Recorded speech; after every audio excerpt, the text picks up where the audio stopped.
What's up, guys? Welcome back to the Modern Craftsman podcast. Monday. Tuesday, Monday, Tuesday, Wednesday.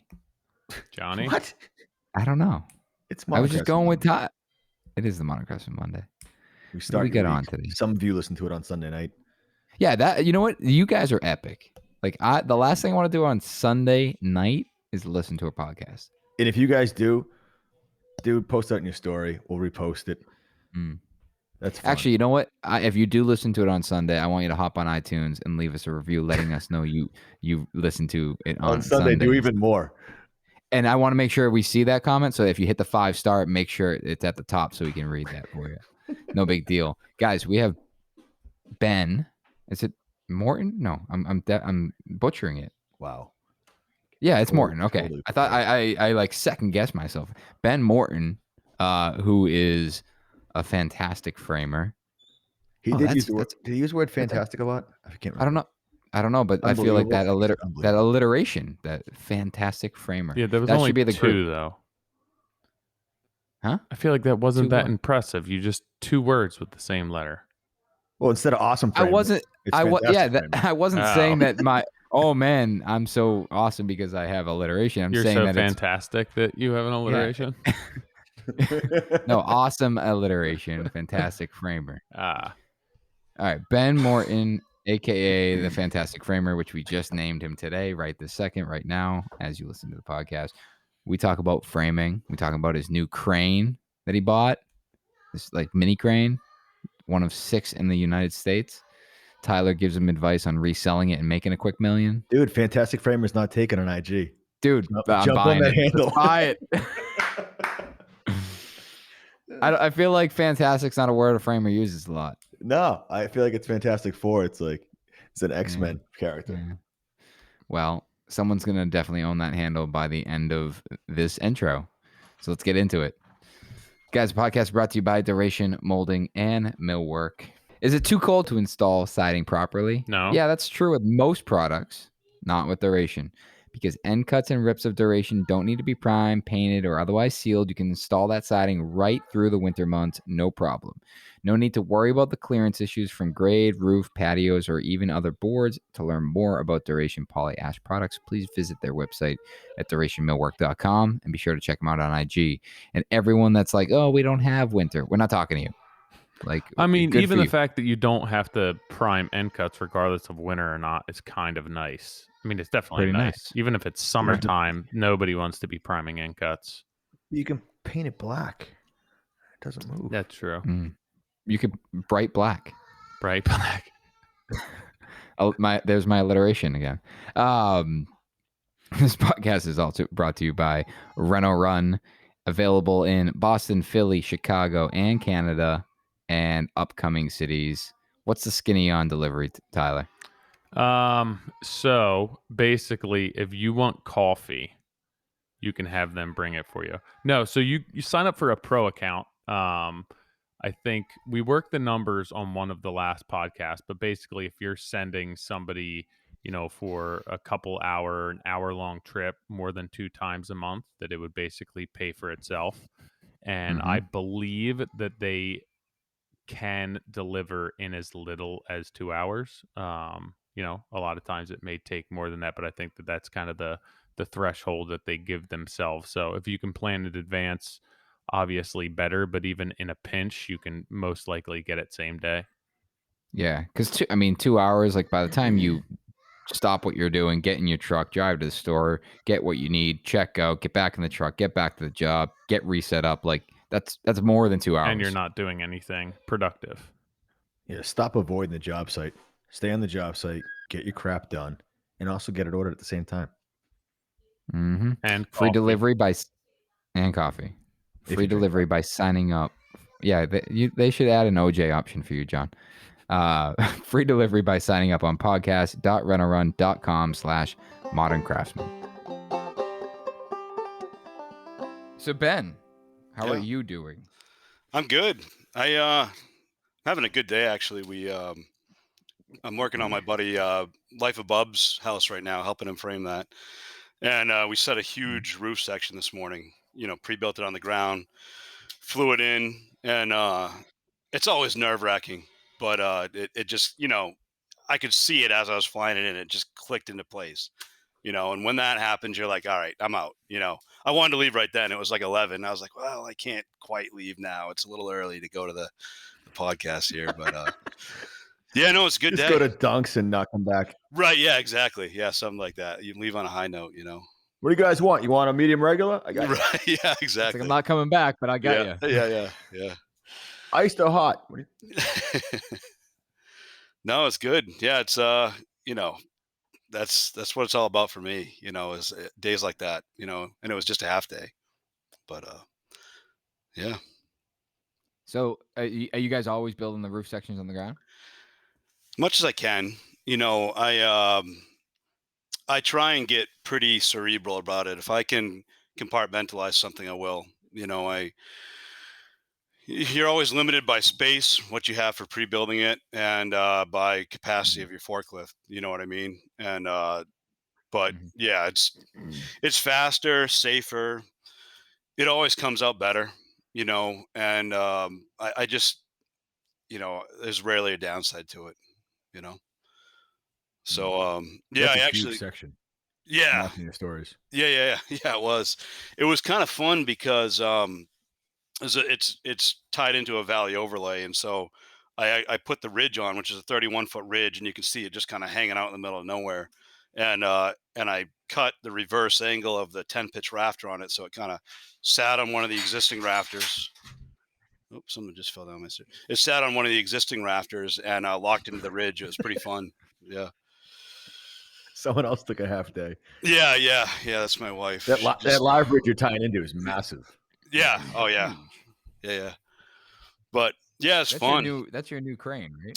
No, that's my old one. I bought that one like a year ago. That's that's a straight telehandler, and I just That's bought. Still new for most people. Yeah, it's pretty new. It's a year old. Well, it's a 14. It was I bought it out of rental fleet, so it's still but it's a really nice forklift. But yeah, I just bought a brand new rotating telehandler, which is I don't even have it on site yet. They're messing with the forks on it and lettering it up for me. But that's gonna be a game changer. I have you give right an R&R a run for his money for these toys. Oh yeah, man.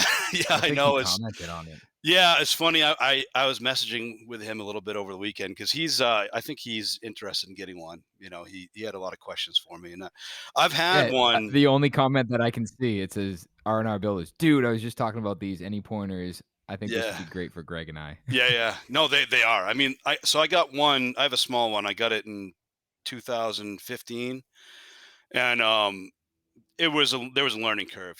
First of all, the one I have is a 2006, and it's all computerized. It's got a load moment indicator like a crane. So it's quirky. Like there's a lot of it stops you before you tip over. It stops you before you reach too far. That's lame. Yeah, I know. Hour. Yeah, I know. Right. So, if you can't push the limits, there's no use. Yeah, there's an override button. There is a key. Yeah, you're right. So we may or may not have some duct tape on that key for certain situations. But I got the new one because I didn't want to have to touch that key ever. We were finding the old one. It only had a 6,800 pound capacity and a 46-foot reach, and we were stretching it. And so this new one's a 71-foot reach and 13,000 pound capacity. So I hope to never touch that key. You know what I mean? I'm trying to be more legit, trying to do everything better and safer and less by the shoestrings, and it's hard. I mean, I don't have to tell you guys. I need everyone to jump on the back of the forklift. Oh yeah. Well, we've all seen pictures of forklifts on forklifts. Oh yeah, exactly. Yeah. I mean, even today, everyone lean to the left. Yeah.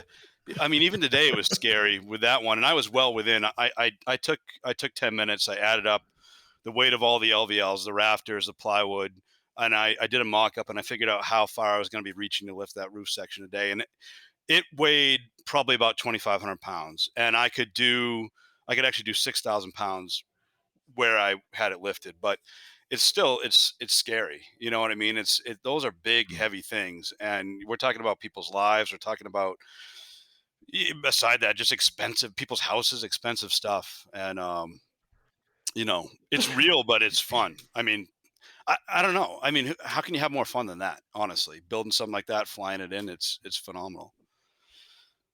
I mean, for the What? record, I don't think it changes if you're not operating that. Like I've done some crazy picks where you get a crane, they do the calcs, and then you're lifting steel and the buzzers are going off inside the thing. And I'm like, I'm completely helpless. So Yeah, I feel like you have more control than most because you're right, operating it and you right, know the machine. right. But when I'm GCing it, paper contractor, as some will say, it's like it's nerve wracking because you're like, dude, not only do I have to rely on people, I gotta trust you with the safety of everyone else on site to make Yeah, sure what you're doing, you're having a good day. right, And right. it's just spooky. It is. It is. Yeah, I mean, whenever we do a big What? lift like that, we have a lot of conversations about, you know, basically stay the hell away. I mean, that's the name of the game. Stay as Yeah. far away as you can until you have to get close. And I mean, it has nothing to do with OSHA, nothing to do with any of that. It's just like it's our own like taking care of each other, common sense, which you know it's important. And we talk a lot. I used to just kind of do these like off the cuff, and the more and more I do them, the more and more we have like a powwow. We have a huddle before we do it, and I call the shots where everybody's going to stand, where it's going to swing, where we're going to drive, who's going to have the screw gun, who's going to be directing me, and yeah, it's important, but it's fun, you know? You said that you're trying to do everything more legit now. Where'd that stem from? Like, was there an accident? Was it the pressure of social media? Was it just awareness? I think it's just awareness. I've never had the only accident that I ever had that was serious that put somebody out on comp was one of my guys went to unstrap trusses that were being delivered off the truss truck, and the driver was pretty old, couldn't get up there himself. So my guy Mike climbs up onto the top of the truck, and the driver takes the last strap off. Well, he didn't have the rollers locked in, so the whole load of trusses started rolling off the truck, and Mike just jumped off rather than getting caught in between the trusses and broke his leg. And that's the most serious injury I've ever had. So it's not about recoiling from something. It's about feeling good about what I do. It's about you know we get some really cool projects, and I try and do them justice. I try and perform the best that I can, to respect the projects that we're on and to respect the guys that I have. I mean, I've got some of the most high caliber guys on my team you could imagine. I've got 7 just amazing guys, and they're the best and they deserve the best. So I just want to do it right, and it's possible. So that's what I'm trying to do, you know. Yeah, that's fair. I mean, it's always like I feel like when you say awareness, and I'm sure there's awareness through everything. It's especially the community, that you're part of, where it's like you just realize that like you said, there's better ways to do things. There's smarter ways to do it. There's safer ways, and watching that, and I think frankly, it's probably more gratifying building that thing on the ground, where it's like you're not in these awkward positions trying to get these details knocked out. Instead, you're doing it at a really comfortable elevation. Everything's right there, easily within reach. If you got to grab a tool, you're not climbing down and trying to go grab something, and you're not rushing through it. But there can't be anything more gratifying than lifting that thing up. And when it drops in place, like you said, you just kind of see it nestle down in place. Yeah. That's like, oh, yeah, You hold It's your breath the whole time. oh, yeah. you said it, Johnny. I mean, it's the thing. It's like Yeah. it's like it's the scariest and the most gratifying thing you do, because you spend. I mean, this one we started yesterday afternoon, finished it this morning. You spend this time thinking about it, planning it, and what if it's all wrong?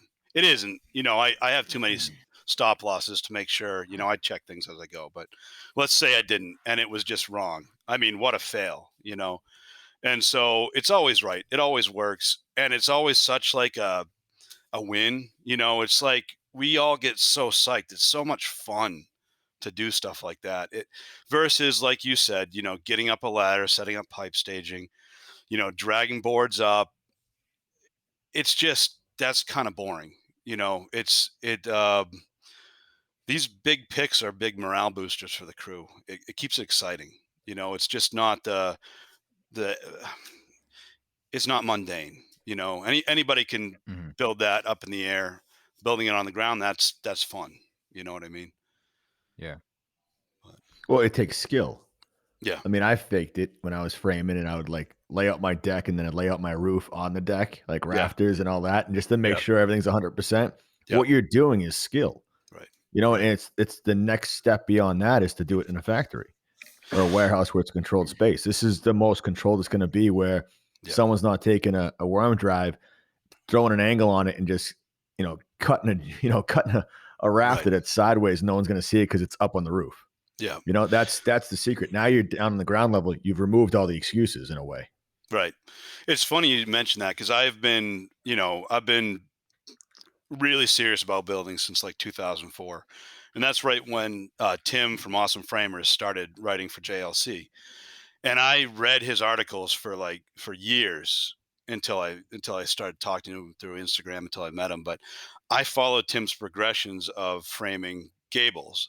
He started by snapping lines on the subfloor and fitting his rafters to it, and then he'd snap lines on the subfloor and fit his gable common studs to it. And I used to do that, and I'd kind of then I started laying out my bottom plates, and we've kind of we don't do it the same anymore, but for like 10 years I just kept copying him and then putting my own twist on it and doing better. But my point is it's an evolution. Like you can't just start and first year be good at framing. It's like it's doing things over and over, the same thing, but improving it one little bit each time, just getting a little bit better, learning from the last one. Even if you didn't make a mistake, you can definitely do it better.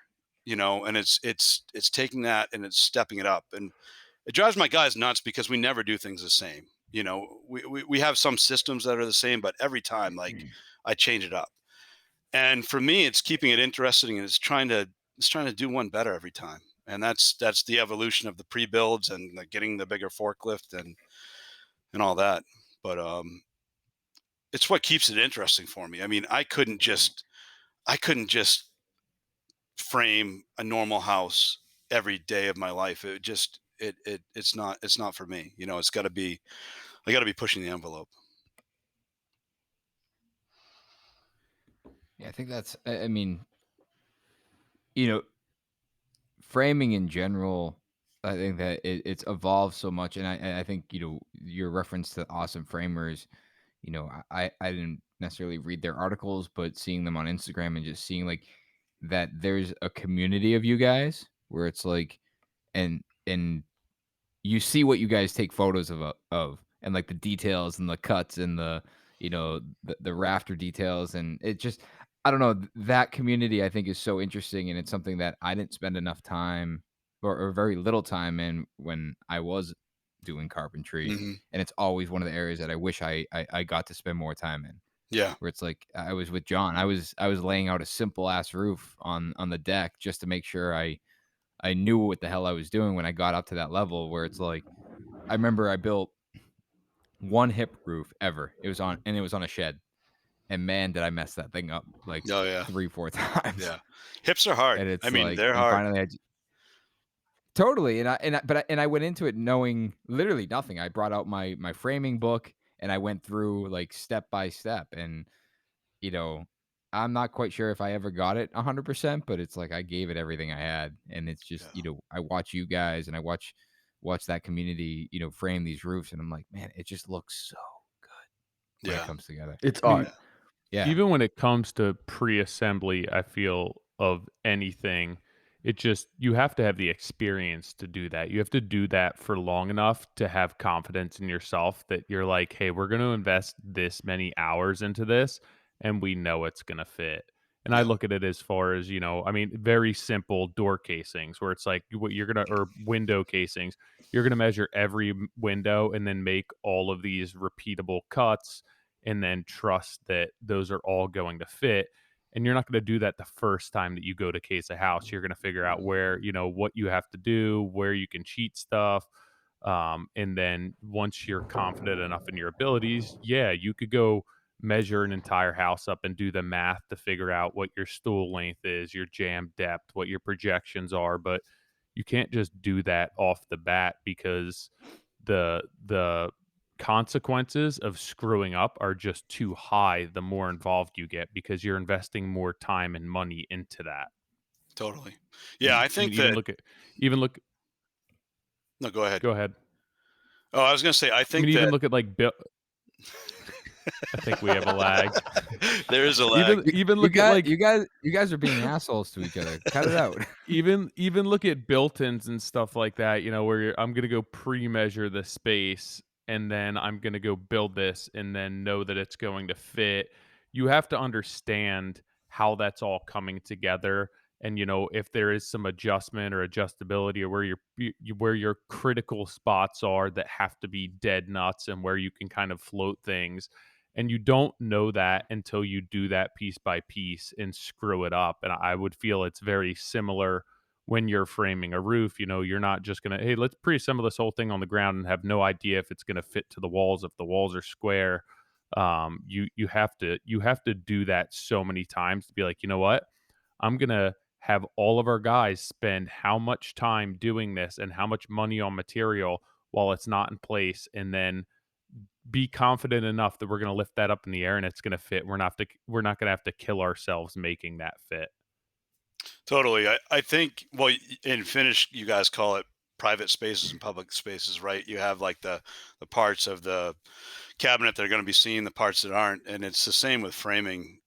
You're 100% right. You have to build in slop because the materials are imperfect. And so it's knowing how to build that in, the fudge factor, without it showing on the final product. And that's where the experience comes in. I think that it takes at least 5 years, and maybe I shouldn't put time on it, but it takes a long time to just build things normally before you have a wide enough picture of how everything goes together to be able to start to pre-build and pre-assemble. You have to know how things work first. You have to know how a board's actually going to connect to another board, and the fact that things always grow, and the fact that nothing's perfect, and you have to look for crowns, and you have to look for waney edges. You have to get through all that before you can even think about going, I'll say, to the next level. And I think a lot of guys get frustrated with that. A lot of guys that come work for me and just want to be driving the ship, and they have the technical skills. They know how to cut a rafter, but there's more to it than that. It's understanding how everything talks to each other. And that just takes time. I think also the other most difficult part of framing, I've always been able to go into a frame space and see what we can do with it. The space is there, the structure's there, the shape. You have a basis and a reference point to work from.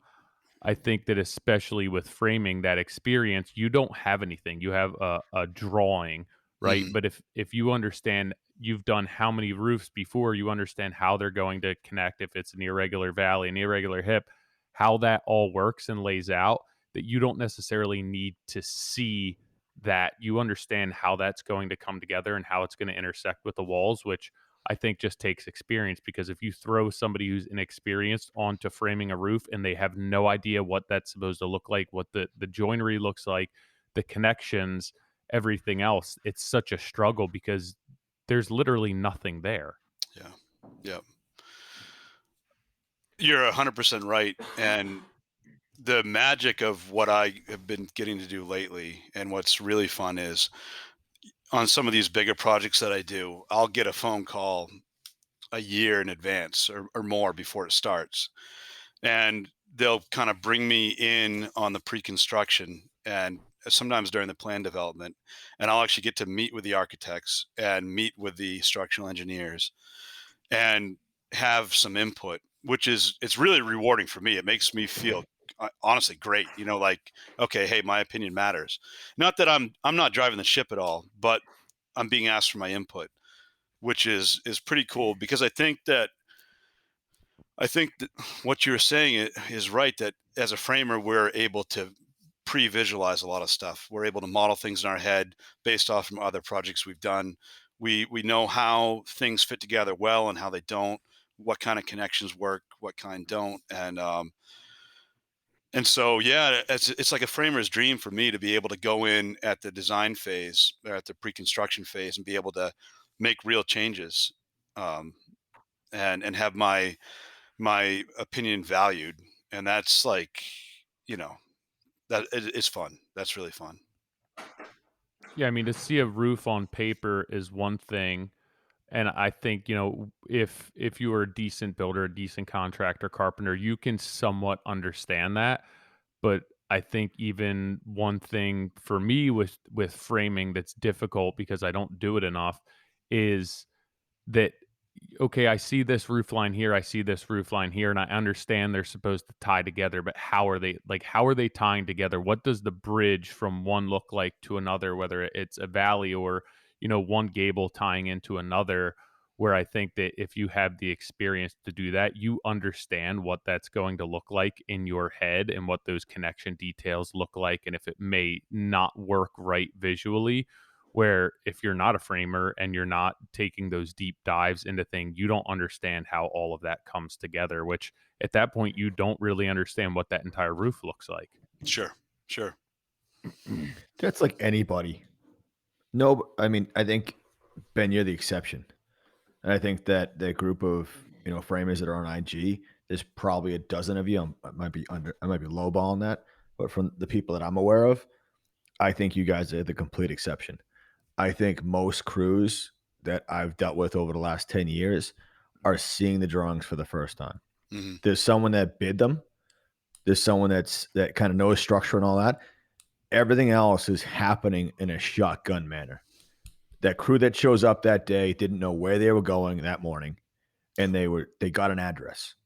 And so I have to assume that no one knows what's going on when they get there. So everything's laid out, everything's labeled. I try and, like, I'm teaching a new PM. Like, we're trying to advocate for the design and the quality. So how do we do that? Like, tomorrow morning, be there first thing. Dumpsters there. Setting the tone, meaning, hey, if there's no dumpster, where do I put the trash? So they're just going to leave it everywhere. Right. Like, all these different little moments that have to happen. But for the framing aspect of it, like, I have no idea what I'm going to get. Yeah. Come tomorrow. I'm literally starting a frame tomorrow morning. I'm like, no clue. Right? So I'm going to sit there and I'm going to try and make sure everything's laid out, everything's dialed in, so that way there's no mistakes. And then, like, I have my window order printed with no prices on it from Riverhead, so that way they have accurate ROs on every single window, not just going off the print. And I have a structural set of drawings that are just labeled for all the beams. So that way it's like, hey, how do I make it as efficient as possible for a crew that hasn't done any studying like you have? Yeah. Like, so in reality, they should lose money, or the only way for them to make up for it is to skimp on quality. So we have to be aware of that. But I feel like most crews, and what are you guys saying? I mean, Kylie, you frame most of your stuff lately, but Nick, what are you saying? It's in-house, so you can't speak to it. No, I mean, we don't really frame in-house except the smaller stuff, but that's been our experience in some of the stuff that we have framed. Is like the guys show up and it's completely, all right, what do you need me to do? Where am I starting?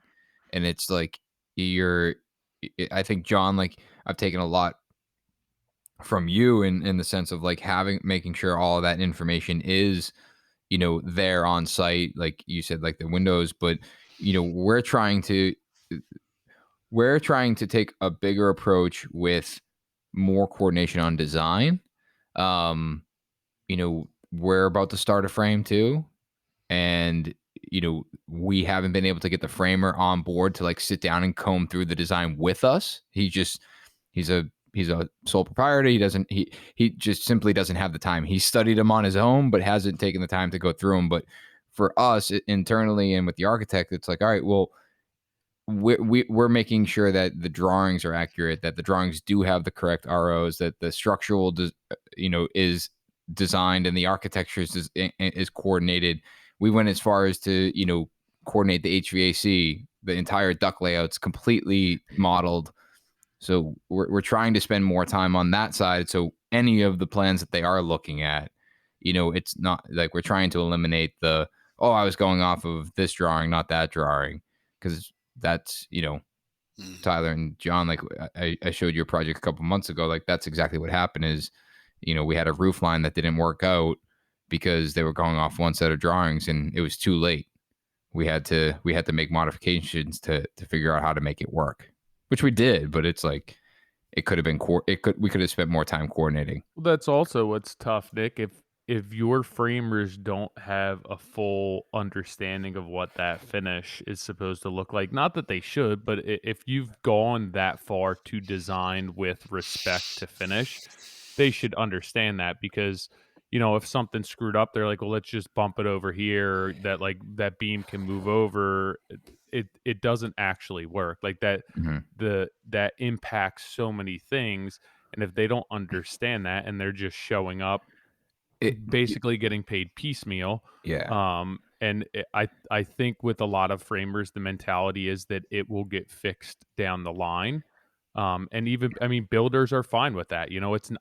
I think a lot of people shop framing because they Mhm. want a cheaper framer and they know they're going to have to fix stuff. They know stuff is going to shrink, which it's, for me, that's the beginning stage of any project where I think that you can really make yourself time, make yourself money, and impact that project immensely and the morale of that project. And the fact that you want to kind of, price that out based on who's going to save us the most money is crazy to me. Yeah. And, I think that what you just said, Tyler, about like when they study it or when they have an understanding of what the end result is, those questions come up early. Where it's like when they're on site and they're being paid to deliver, it's like that, the roof issue that we ran into, that question came up when they started framing the roof. Yeah. And it's like, well, I don't have an option now. Like the option would have been changing the, where the structure was. Well, Like, the tougher part is a lot of times there's people unqualified, and I've had unqualified people running a job where Mhm. if you get to that point, it's not flagged ahead of time. I'm not saying this would Right. happen, but Yeah, like no, I know. Ben, like it hasn't always been the creme de la creme for you. Like when No. you got in the industry, what was it like? Like what talk to us about how you almost had to break away from the pack you're in. Am I wrong? You're 100% right. I mean, because if I go back, see, because I didn't frame for a long time. Before I started framing, I was, doing everything. But if you go back to when I started framing, I started with track houses, and that's an impossible way to make a living as a framer. I mean, if you miss 3 hours, if you miscut one thing, you're toast. You know what I mean? And that's hard. You have to scrap. You have to be really scrappy with that. And so that's how I started. And for that, you hope you get some kind of oversight by some kind of a project manager or a site super that might swing by, once a day, once every other day, or at least if not, you hope you have a good lumber salesman to get your back. But I mean, that's when you're down and dirty framing, it's about your support team, and it still is. I mean, even I don't get to, pre-construction every job. Sometimes I show up cold still. And when I do, it's all about if the job has a super, it's all about the super. I mean, they make or break me. If they have their ducks in a row, if they know those plans better than I do, it's going to be a good job.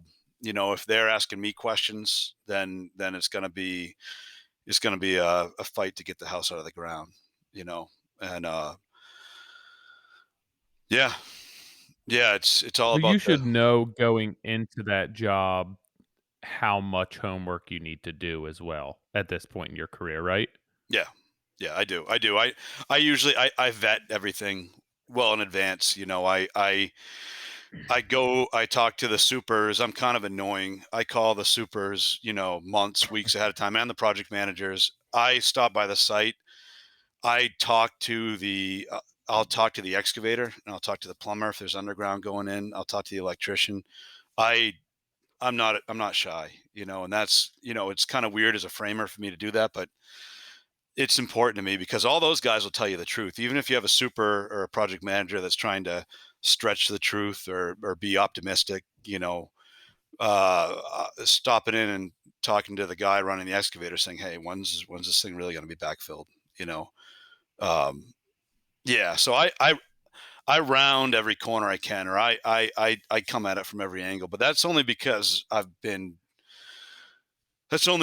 had a lot of bad things happen to me in the past. You have a lot of bad experiences when you promise something's going to be ready, or you promise the materials are going to be there and you don't, and then you have to find a deck to do to keep your guys busy, or so yeah. I send you to Dunkies, and by Dunks, the lumber will be there. You Right. go to Dunks, I'll give you a gift card, and then it's in transit. I'll check with dispatch, and the structure will be there when you guys get back, and then you burn a whole day.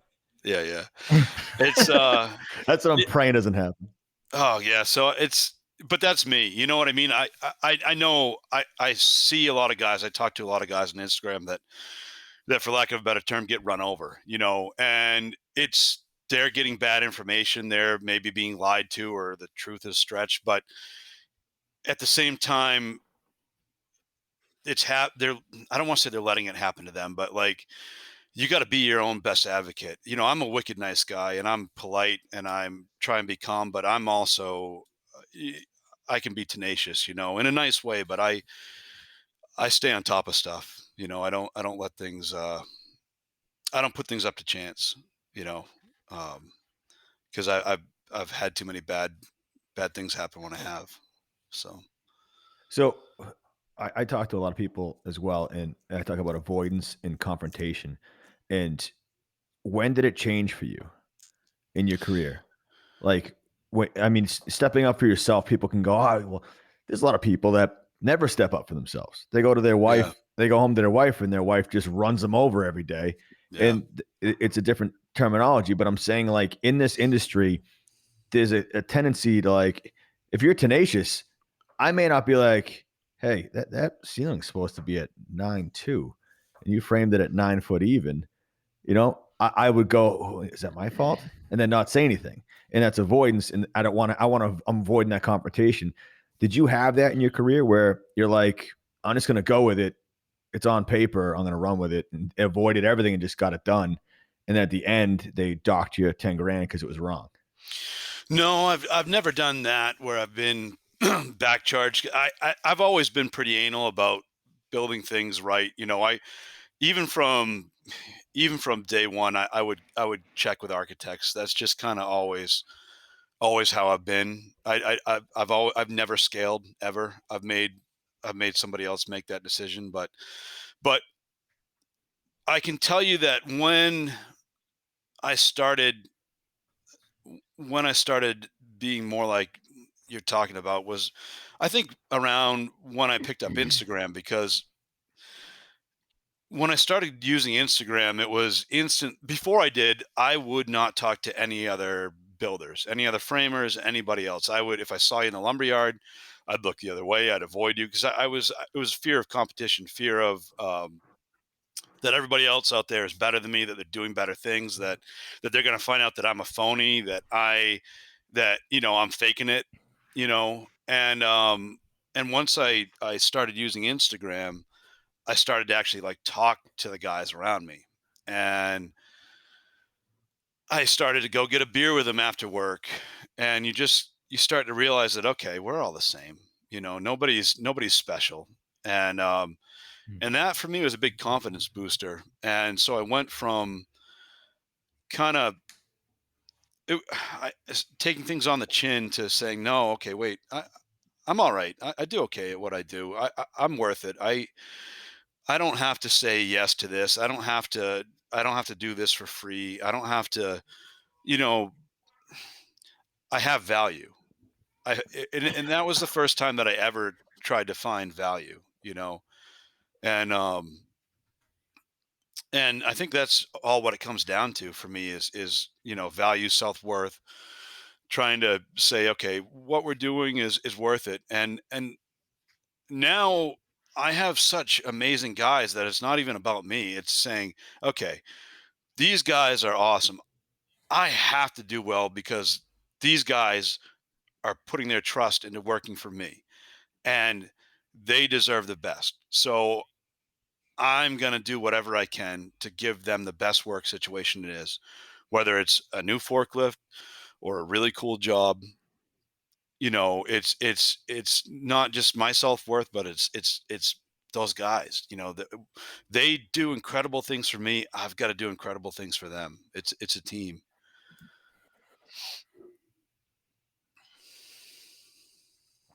Where, that's the second time you've kind of alluded to the fact that these are 7 really, really great guys.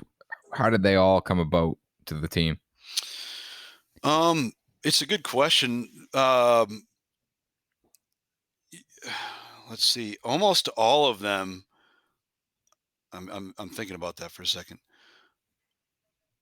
Almost all but 2, I guess all but 2 of the 7 have been through some kind of an Instagram connection. Mike has been Yeah. with me for 9 years, so Mike was, way before social media. But the other guys have been, Brainwashed Mike. yeah, exactly. Yeah, exactly. Got him before social. You Yep, can't see what else is out there. Yep, exactly. No, it's been guys reaching out to me saying, "Wow, what you're doing is really cool. What you're doing is something I want to do." And Mm. yeah. So that's I guess I would say that I don't get much work from Instagram because all the builders that I work for now, I've worked for in the past, and any customers that I work directly for are usually returning customers. But Instagram has been phenomenal for getting employees for me, and really high caliber employees for sure. So obviously, like they're seeing what you're doing, they're falling in love with it, and they want to be part of it. But from your side of things, right? Like, how are you going about understanding if they're going to fit the mold? Because I think that's something like we talk about finding guys and finding help online and through Instagram, but the question continues to remain. It's like, well, how do you really know what their skill set is, and how do you know if they're going to be a good fit and things like that? Well, the short answer is I make them all work with Mike the first day, and he tells me, he's Mike's my guy, and Mike's a big dude, and he's intimidating, and he's the nicest guy you'll ever meet in the world, but he says it straight. I interviewed this guy Clay, who's phenomenal from Minnesota. He was moving here last year, and he showed up for the interview in Merrill boots, and Mike was like, "Don't hire him. He's wearing Merrills. Don't hire him." And I did, and Clay is phenomenal, and so I didn't listen to Mike on that one. But yeah, for me, it's not about your skill set. I've got some Or your boots. or your boots. It's not about your skills or your boots. I've got awesome guys. If I'm hiring a new guy, it's how they relate to everybody. It's how they get along. It's how they add to the team. It's how they interact with everybody. I don't care what your skill set is. If you're a good person and I like you and I want to talk to you at lunch, I'm going to figure out something for you to do. That's my job. My job is to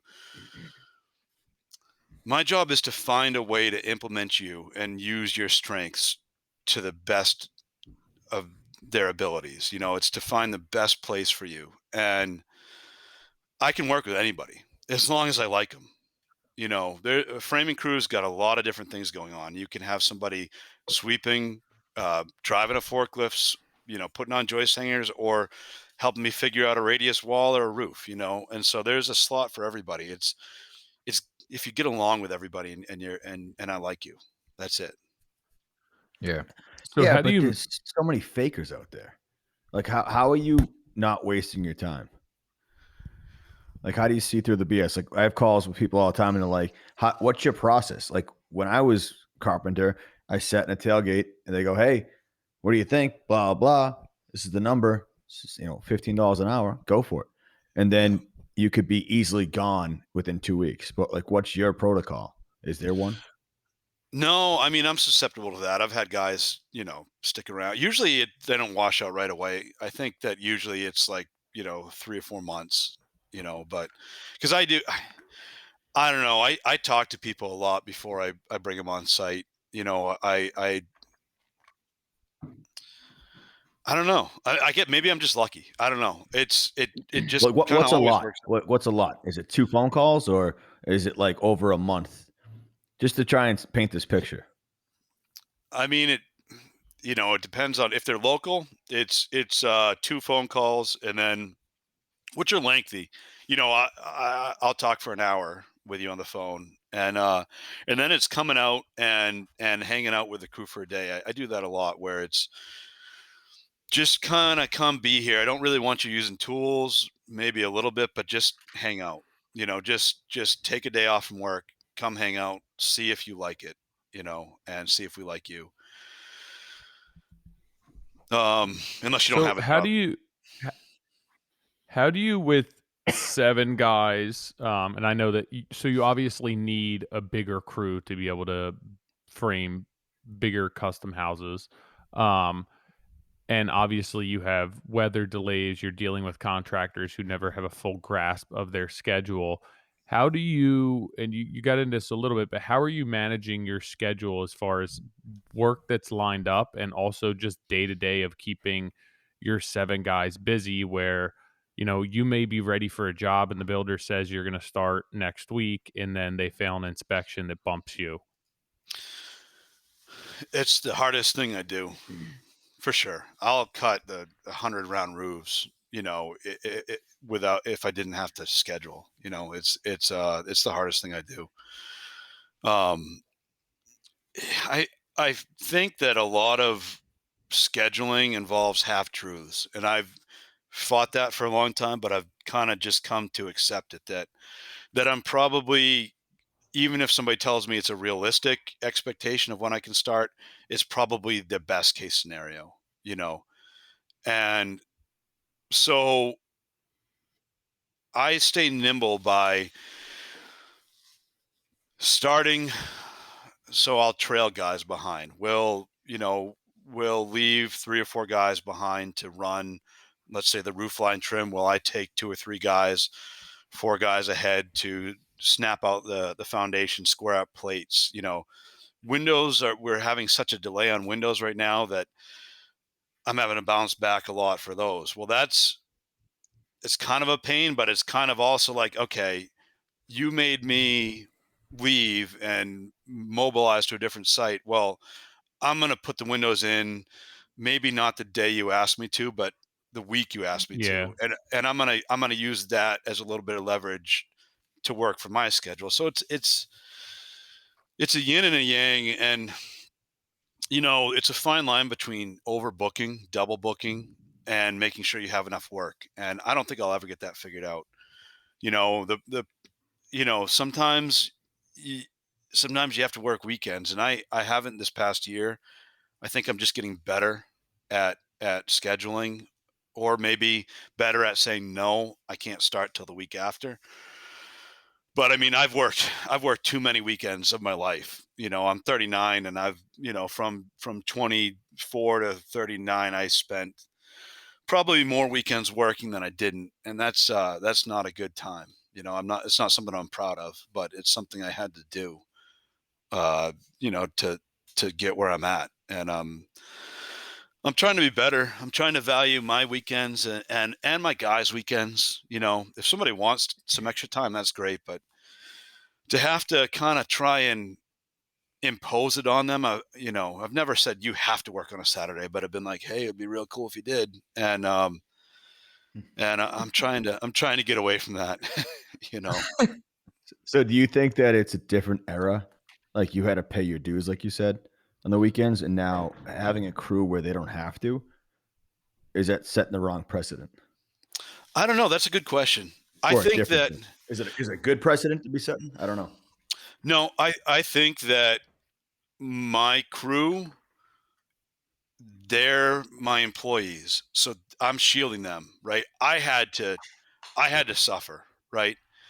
But I own the company, right? So I'm trying to let them reap the benefits of my struggles in the past. And I'm trying to make it a good place for them, because guess what? When I have happy workers, things are awesome for me, And so no, I don't think, I mean, I think that any of them, because I treat them well, I think that any of them would in a heartbeat come in if I said, "Hey, we got to do a weekend," But I don't think it's their cross to bear.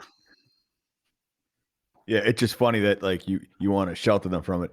If they don't know it existed, then I guess as long as that, like what you're saying is that sense of urgency is there. Is that like if like when I see some framers, like I judge framers from afar at first, meaning, hey, I judge work ethic by if I drive by their site every day, is it clean? Are they getting stuff done? How much productivity are they getting? Did they go in reverse at all? Are they staying until dusk?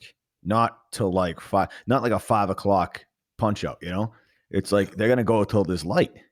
And it's like, all right, well, those are some great attributes. So now let me talk to those guys. Let me learn more about what they are, have them price something, look at drawings, see what kind of questions they come back with, And it's just, it's tough. I guess my point is that as long, like when I used to do it, I would stay as late as I had to lay that next wall out. So that way tomorrow, I always thought that there was like this, and like everyone was paying attention that drove by. Oh, they got 2 walls up today. That's it. Like I thought they were all judging me, So it was like tomorrow I'm going to lay these walls down. They're going to be surprised at 7 a.m. when I pop that sumbitch up. But that was just me. But how do you instill that? I mean, having people happy is always it's the first thing right away.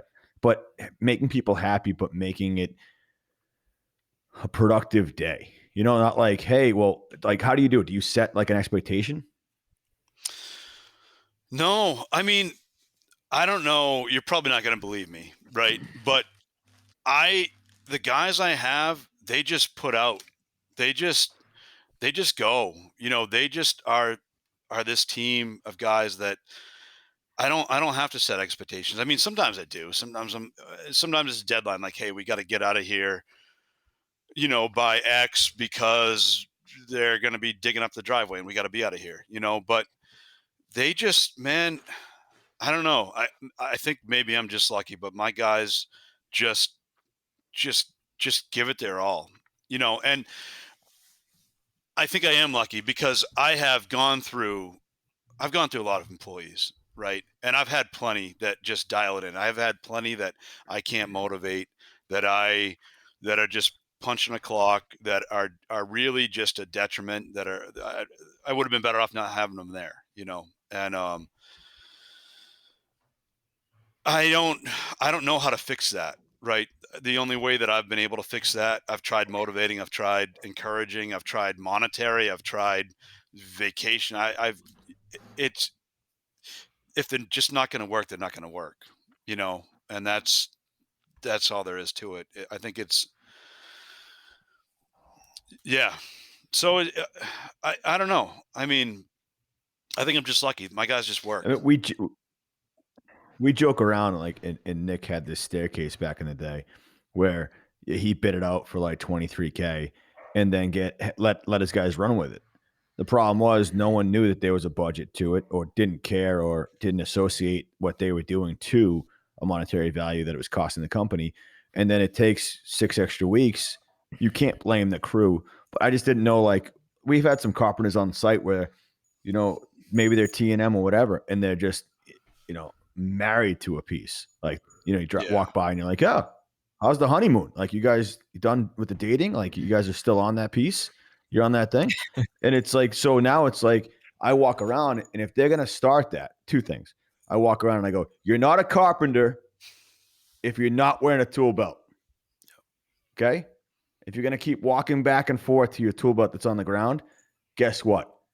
You're like $27 an hour, not the 65 you're billing out at. Okay, different thing. And the other part is that it's like, all right, we got these tasks that we want to get done. That's a day. You get me? Like, so I'm trying to evaluate. Otherwise, these guys, it'll cost me $1,700 to put 2 doors in, hypothetically. So it's like, I just didn't know if you were like, boys, like right in the beginning when you set that crew up, was it like, hey, we have 15 days to get from foundation to ridge? And so that way they're backing into something? Or is that just you driving the ship on a daily basis that they know that, hey, he's not packing up yet. Like, he didn't hit the compressor where it's like, we're still going. Well, it's funny. We're if we try and stay late, Mike will go around and start unplugging hoses and putting away tools because he's so he's like, he doesn't care. I remember one time he took Sean's tool belt because we were gonna stay super late and he threw it in the woods. He was like, no, we're done. So I got Mike who tells me when we're gonna stop, but and I love Mike and it works. But what I do is I'm big picture all day, right? I hate big teams. So I'm teams of one, teams of two, right? And I strategize all day of who's doing what, how long it should take them. And I'm like a coach. Like, I just walk around, hey, that's good. Stop doing it this way. Do this way. It's going to speed it up 3 minutes, or, hey, I noticed that you're walking over there. Let me grab a forklift. I'll get these materials over here for you. Or, hey, I see what you're trying to do, but we got to speed that up because these guys are coming in hot behind you with the plywood. You got to get those rafters in. Like, think about what we're doing, and that's all I do all day. That's all I do. I put X's on boards, right? And then I just big picture. So I try and get my layout done 2 or 3 days, kind of worst case scenario, ahead of when they're going to come behind me and start building walls or cutting roofs. And so I'll figure parts ahead. And that's where I'll still stay pretty late at night a lot of times. I'm not a morning person, but after the crew's done, I'll stay there and I'll make up parts lists, or I'll lay things out, or I'll just think about the day ahead, or sometimes I'll move materials around. And so that's how I don't feel like I'm driving my guys. I don't feel like I'm a slave driver, but I'm just keeping the tempo up by little corrections throughout the day, little coaching, and just kind of asking favors, asking them to modify what they're doing. And that's what works. That's what works for me. So what happens when you go on vacation? Oh man, I don't go. I don't go on vacation. Yep. Yeah. Knew that answer. Yep. That's it. But how do you're 40, when you're 50, what's the plan, man? Yeah, that's a scary question. That's a scary question. I don't know. There's a lot of hope that I'll have some really good retainage of the guys that I have, and I'll be able to keep kind of developing them into a position that not replaces me, but that phases me out of critical path. And I've been doing that more and more. It has been getting better. I mean, I can take more time off, but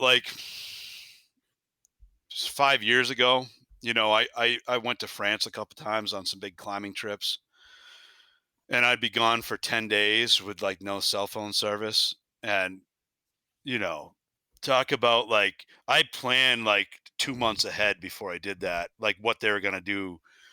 And I would just be stressed the entire time, and that's on me. It's not on them. You never unplugged. Yeah. Never unplugged. But how are you letting go a little bit? Even if it's like we talked about, you being 1% better at each day of framing, how are you letting go of something, whether it's 1% letting go of 1% each day? What are the little things that you're doing to do that? It's a great question.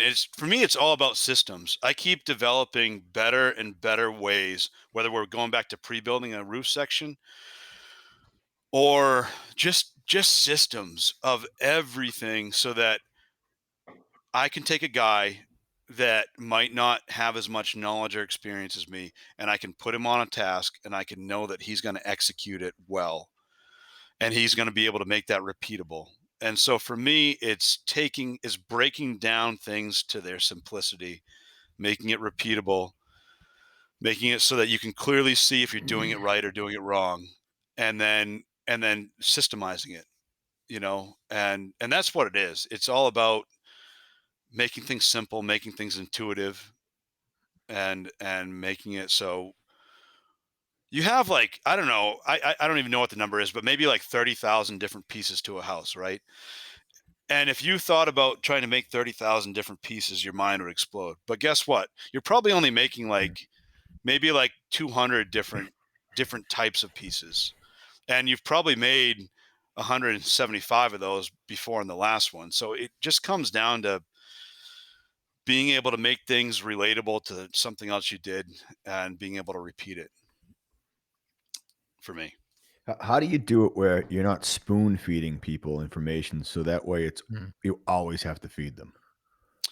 That's a good At question some too. point you have to be able to let them go off on their own. Otherwise, I mean, I ran crews when I was younger, but like there's a certain point in time where you're like, you know what? I'm not going to tell him where to start on this one.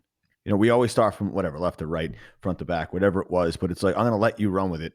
And then boom, like the first, you look corner of your eye, like you're trying to make sure that when they look at you, you're not paying attention to them, but at the same time, you're paying attention. You're like, so they start laying out and you're like, fucking wrong.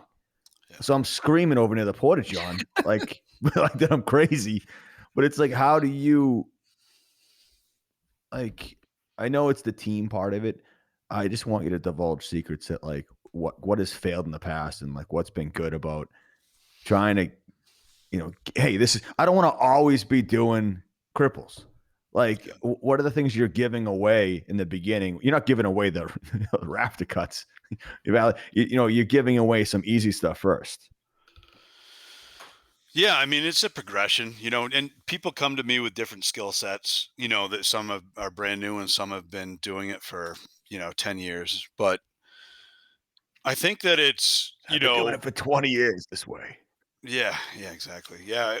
I just hired a guy that's older than me for the first time ever in my career, George. He's 41 and he's only been a carpenter for 2 years and he's like a Renaissance man. He's been everything Older before than that. you by what? A day? Yeah, well, 2 years. Yeah. But A he's year?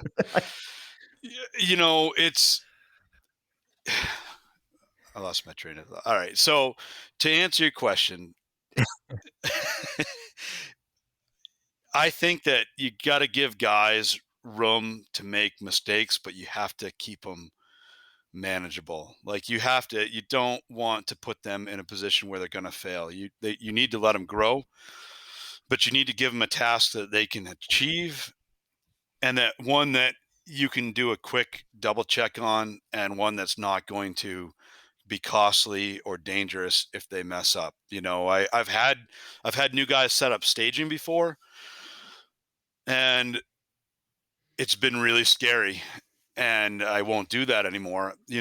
I just hired a guy, RJ, last year. Phenomenal kid. He was 19 when I hired him. Day one, we asked him to string a rim board before we sheathed a floor. And we told him to grab 2 blocks, nail one on either corner of the rim board, string a line as tight as you can.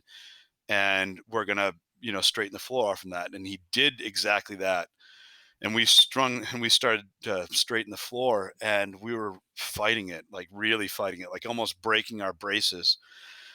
And we looked and he had used like a 7/8 scrap of something on one end and an inch and a half on the other. And so it was his first day. He had no idea. He had no idea what a rim board was, let alone what, he was doing. But it, it's letting somebody do something, but keeping their mistakes manageable, and then double checking, That's the key. Everyone Yeah. wants to delegate, but no one wants to check. Yeah. Well, I got Mike, right? Mike is my best double. Mike's my hero. I mean, this guy is incredible. He's your spirit animal. He is, and he goes. he he'll come behind me and he'll check something. If a new guy is stitching 2 walls together, he'll go up and he'll check if I don't. Or I'll explain to somebody, Mike's way better at nailing than I am. I just don't nail anymore. So I'll come by and I'll explain to somebody how to nail a jack and a cane together. And then he'll come by after me and he'll be like, don't listen to what Ben said. This is how you do it. And so, I mean, having a guy like Mike, yeah, it's huge. And and I've had other mics in the past and, Mike's just my current and best mic. But then I've got a lot of everybody's solid. Everybody's solid their own way, but I've got some real solid carpenters, and so they kind of help oversee some of the guys with less experience. And I'm lucky. I'm lucky. It's you mentioned something where it's important to note that with managing people and managing employees, no matter what task you give them, you have to have the understanding of the potential risks involved in that. And a lot of times, I think that, we don't want to dumb things down to the extent of what may be necessary for sake of embarrassing somebody, but it even something as silly as stringing a line along a rim board and using two different size pieces of wood, you have to understand that if that's the task that you give this person, what the potential risks are in, where you may seem like, hey, this isn't really a big task, but if you used a piece of wood that was closer and you guys didn't pick up on that, and because you didn't have to beat it, like, and then your entire floor is out of square, and then you probably catch it when you go to put your walls up, but still, understanding the consequences of what may happen when you give people, let those reins loose, I think is important, and staying there long enough to ensure that you're not necessarily hawking them, but somebody's circling back and double checking and not just saying, hey, he did it. He said he did it. We can run with this. There Yeah. always has to be another set of eyes or somebody circling back on things. You're 100% right. It's what is it? Trust but verify. And that's it. Yeah. If it's something, if it's something simple like a string, I'd like to think that all my guys know how to do that, so we're not going to go double check that now. But if it's a big structural detail, or more importantly, if it's a life safety detail, we double check it. It doesn't take that long. It's just it's part of the systems. It's checks and balances, and you know, and that's what it's all about for me. Is just that's where the experience comes in. That's where my hairs are turning white, because I've made so many mistakes that you hope they're not huge. You hope you can fix them, and then you're going to learn from them. And it's trying not to repeat the mistakes, and trying to talk about them. Yeah, it's a bummer. I mean, especially being a framer, how many trades do you have following you up that can not only spot your mistake, but then hammer you for it? Where it's like, what the hell was the framer thinking here? And that's going to follow you throughout the entire job, where it's like you have a target on your back. I learned the most back when I was started doing those track houses, and even before then, because I was general contracting for a while, and so I'd frame, I'd kind of do almost everything, but I'd go and talk to the drywallers, because they'll tell you.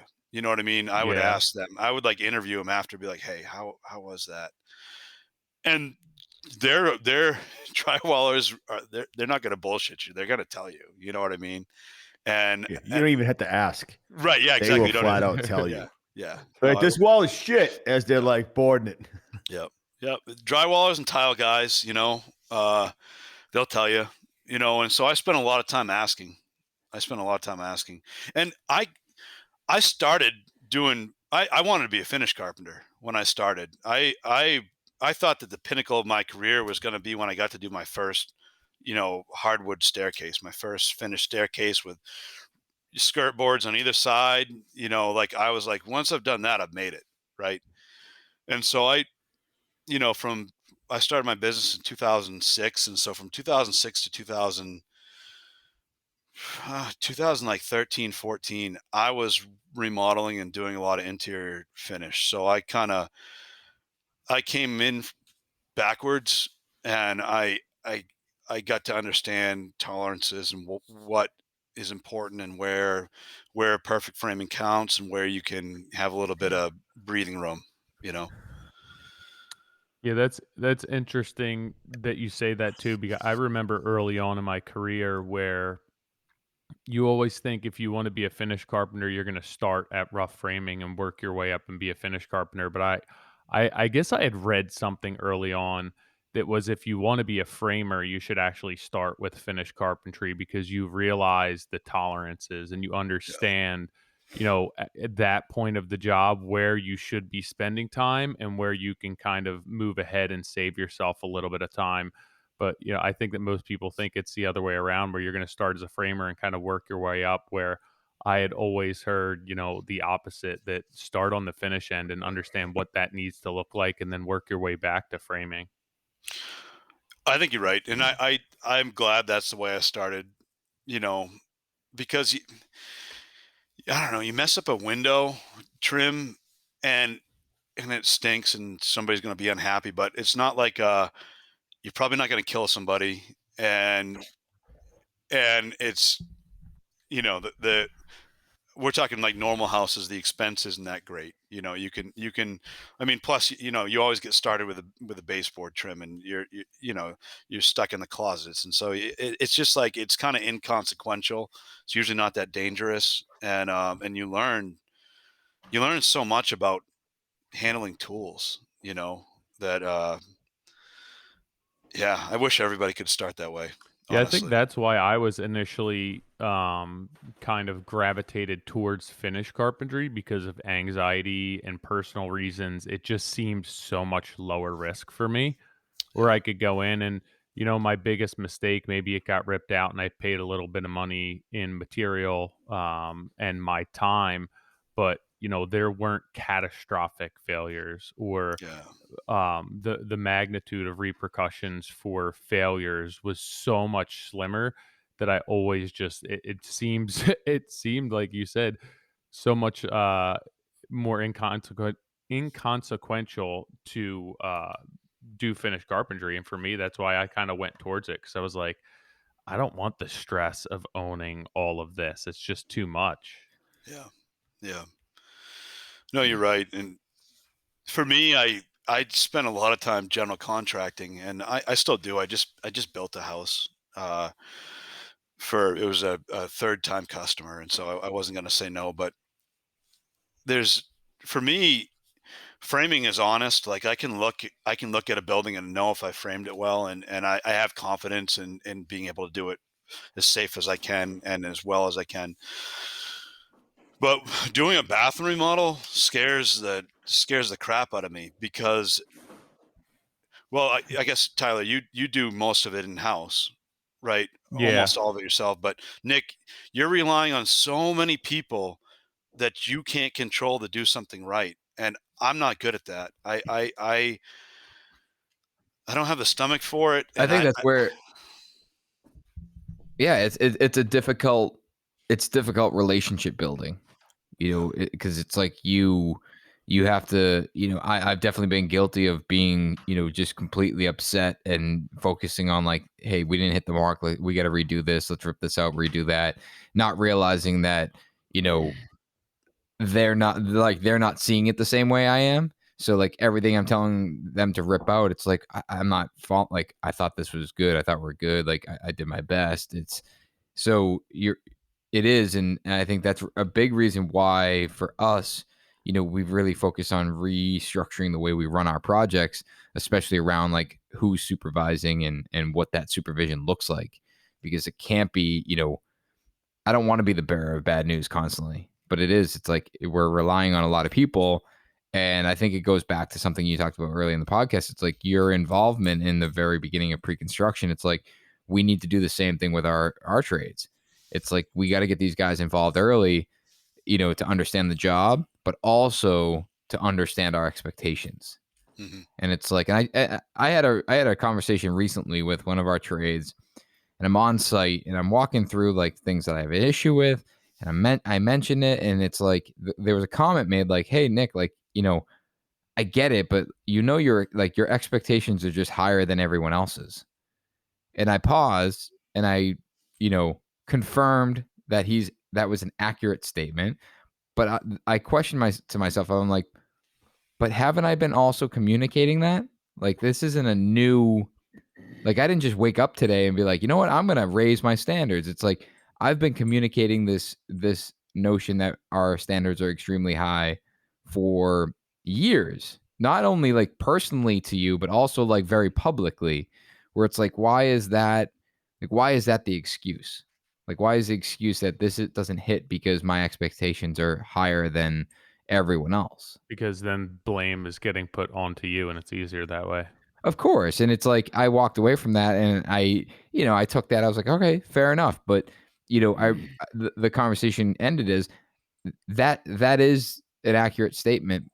And tell me what I need to do, not my team, but like what does Nick have to do in order for you to deliver the quality that I'm looking for? I think they're still responsible in that instance too, where they should be Totally. responsible. It's a different story if that was never a discussion and they came in and then all of a sudden you were like, "Hey, I expected this, this, this, and this," and they had no Right. It's idea like going into it. exactly. I totally agree I with think that. it all depends on when that discussion's happening. It's always easier to walk through the end of the project and go, Yeah, I and was point out there. all the things that are wrong. But like as if you're gonna do all this pre-con, you're gonna do all this meetings, then you need to be there. Like Ben's saying, Ben's not gonna have someone cut an entire roof. Does somebody have an animal eating near them? He's gonna no. Sorry, He's I'm gonna playing start with this they're gonna thing. start cutting a bunch Oh, of I was they're like, gonna it's that. build I thought my hard cat walls. was eating, and I was like, wait, Sorry. my cat's not in here. I just did it and I was like, I wonder if they can hear that. Sorry, John. No, I'm just saying it's tough to you have to, in my eyes, have to evaluate the build on where you need to address those items before they start. Yes. You get me? So if they're framing away, and I know that this is an area where it's not super clear in the drawings, or it could be assumed one way or the other, then either Nick, I love the meetings ahead of time, but I don't know who's going to be there that day, who's Mhm. going to be in charge, which guy or girl is going to be cutting that section. That's fair. I need to be there for that part. Like tomorrow morning, Mhm. my structural framing supplier is going to be there because we want to make sure that we're using the Triforce floor joists. Want to make sure there's the new crew, everything's dialed in, so that way they're not going, hey, well, you put the strong tie in wrong, strong back in wrong. Well, you got to redo it. That's on me, not on them. No, Because that's completely fair. I don't disagree with that at all. That's the belt and suspenders of being a GC is like you got to communicate that up front to the guy that you're pricing the job with, or you got to set that expectation up front well, it's because no, they're gonna price the job that way. But then the guys that show up that have never seen it, like if they've priced the job that way, like you're absolutely right. Someone needs to then communicate to the guys that are on site, and someone also needs to double check that those expectations are communicated. You know how often I talk to my 14-year-old hockey team about what we want, like speed, effort, all these things, and I got Every to day. remind them before every game, Yeah. before every shift. Yeah. So I look at it like, hey, if I'm going to manage this the right way and get the best I can out of each individual person on that site, whether it's the framers and it's individual carpenters, then I got to set that tone. And the only way to do that isn't at the end of the day when they're wrapping up and then going and then sucker punching them with, I really wanted all those headers to be 7-1.5, and they're gonna be like, dude, f off. Or if it's like, hey guys, here's the ROs. I'm adding 5 to all of 4 inches to all of them. This is what I want, and it's drawn on the. I have the printout from the door schedule in the windows. Then I know exactly what I want. Then the first wall goes up. Guess who's measuring that RO? That way we don't get too far ahead. And they then accept not my criticism, what's the word? Kind of help and guidance because they know it's going to be to the benefit of them getting through this quicker, more efficiently, and quality is going to be at its highest. It's not like, oh, I'm going to keep God, this guy keeps showing. Hey, if we get out of here by 3 today, he shows up at 4, we won't hear anything from him. I don't want it to be like that. I want it to be like, hey, when he comes by, ears up, listen, because he's only going to save us time and effort. We don't have to do things twice. That's my goal. And how do I pass it on to my PM now? Like yesterday, she's like, hey, all the lumber came, all excited.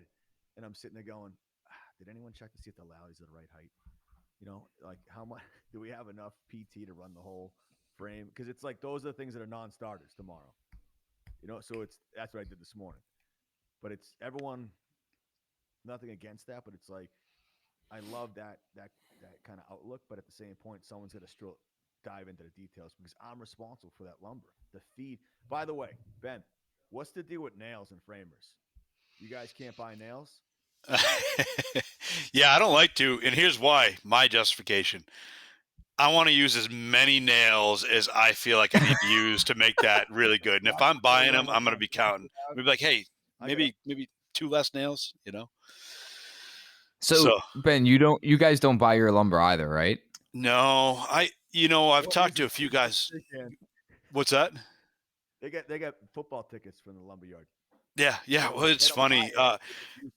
The story behind that is I'm doing a renovation right now, which I don't do a lot of renovations, but I'm doing one for the guy that's in charge of retail operations for the local lumberyard. And I just built an addition on the owner of the lumberyard's mother's house. So, that was my end.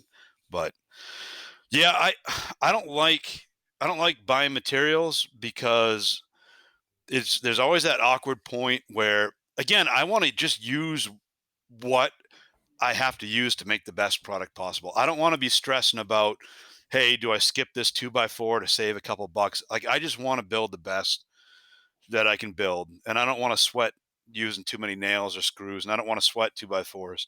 And also, when I've done it before, it's that awkward spot where you see plumbers, electricians grabbing 2x4s. You have to header something off because somebody, because a plumber cut through a joist. Who pays for that? And so all that stuff, like, it's just cleaner if I don't have to worry about it for me. It's just weird. It's weird. Like, I talk to so many people. Like, I talked to Brad from AFT, and it's like his framer. They source everything. Yeah. It's just like every other trade.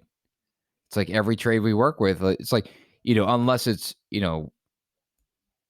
every like plumber's buying all his pipe, HVAC's buying all his equipment in his stock. I guess like tile, like you're typically supplying the tile, but the install materials, it's like, it's just, I don't know, it's interesting. And I was talking to someone also on the West Coast, and they were like, wait, you're doing the lumber takeoff? Why wouldn't your framer do that? And I'm like, they just don't. They just show up and frame. And if I don't have the right shit, then it's like I'm in shit, and they're headed home.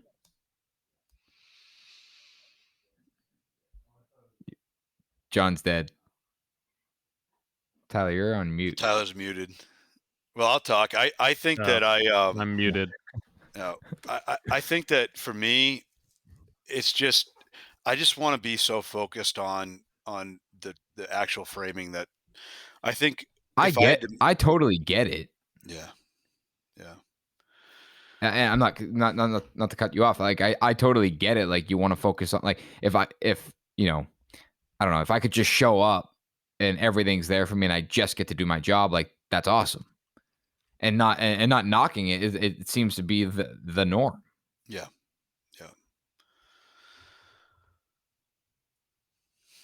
If on the projects I'm on, there are a lot of changes made, and I'm sure it's the same for plumbers or electricians. But if I had to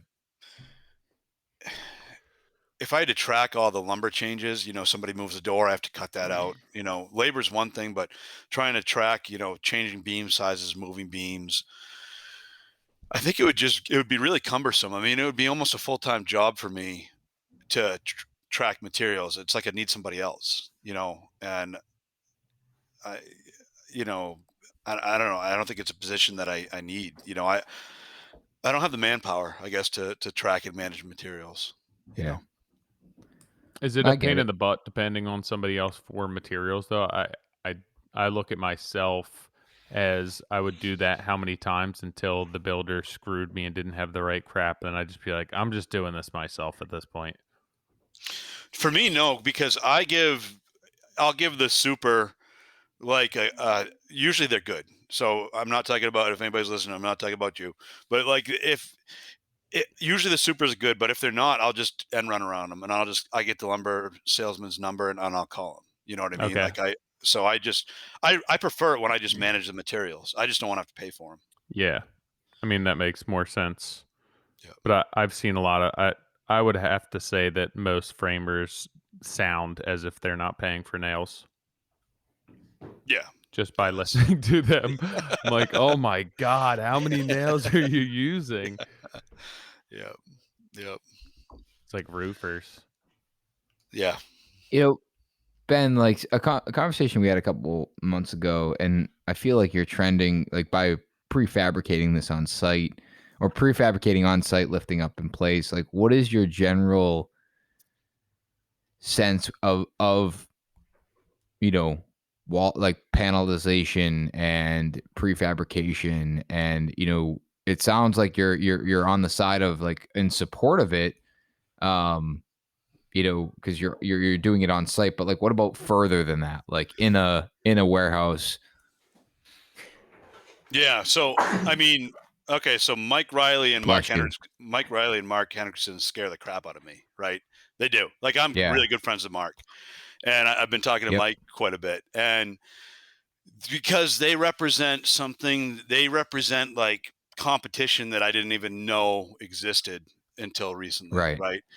And I mean, I talk to them a lot, and they tell me that they can panelize anything. Mm-hmm. I think that they can panelize anything with a caveat, and they're probably going to call me if they listen to this and talk to me about it. But I think that they can panelize anything. Mike listens to every episode, and I get like pages of text messages. Yeah. And he's like, "Hey, don't read these until you're alone and have free time." But I'm just going to go off on such and such. So yes, hi Mike. So like I think that they can panelize anything if they can get in on the ground floor and talk to the designer and move a few things and maybe talk to the structural engineer and modify things that if I don't get in on the pre-construction, which is not all the jobs, I'm going to say it's like 10 or 15% of the jobs I do, I get in on pre-con. So if it's a normal job where I'm not, I can't make those changes, and they can, right? And so that's the big advantage they have. But I've never actually seen their work in person. I'm thinking about going down sometime soon to see it, but it looks amazing. And I know Mark. I know that if he's doing it, it's right. You know what I mean?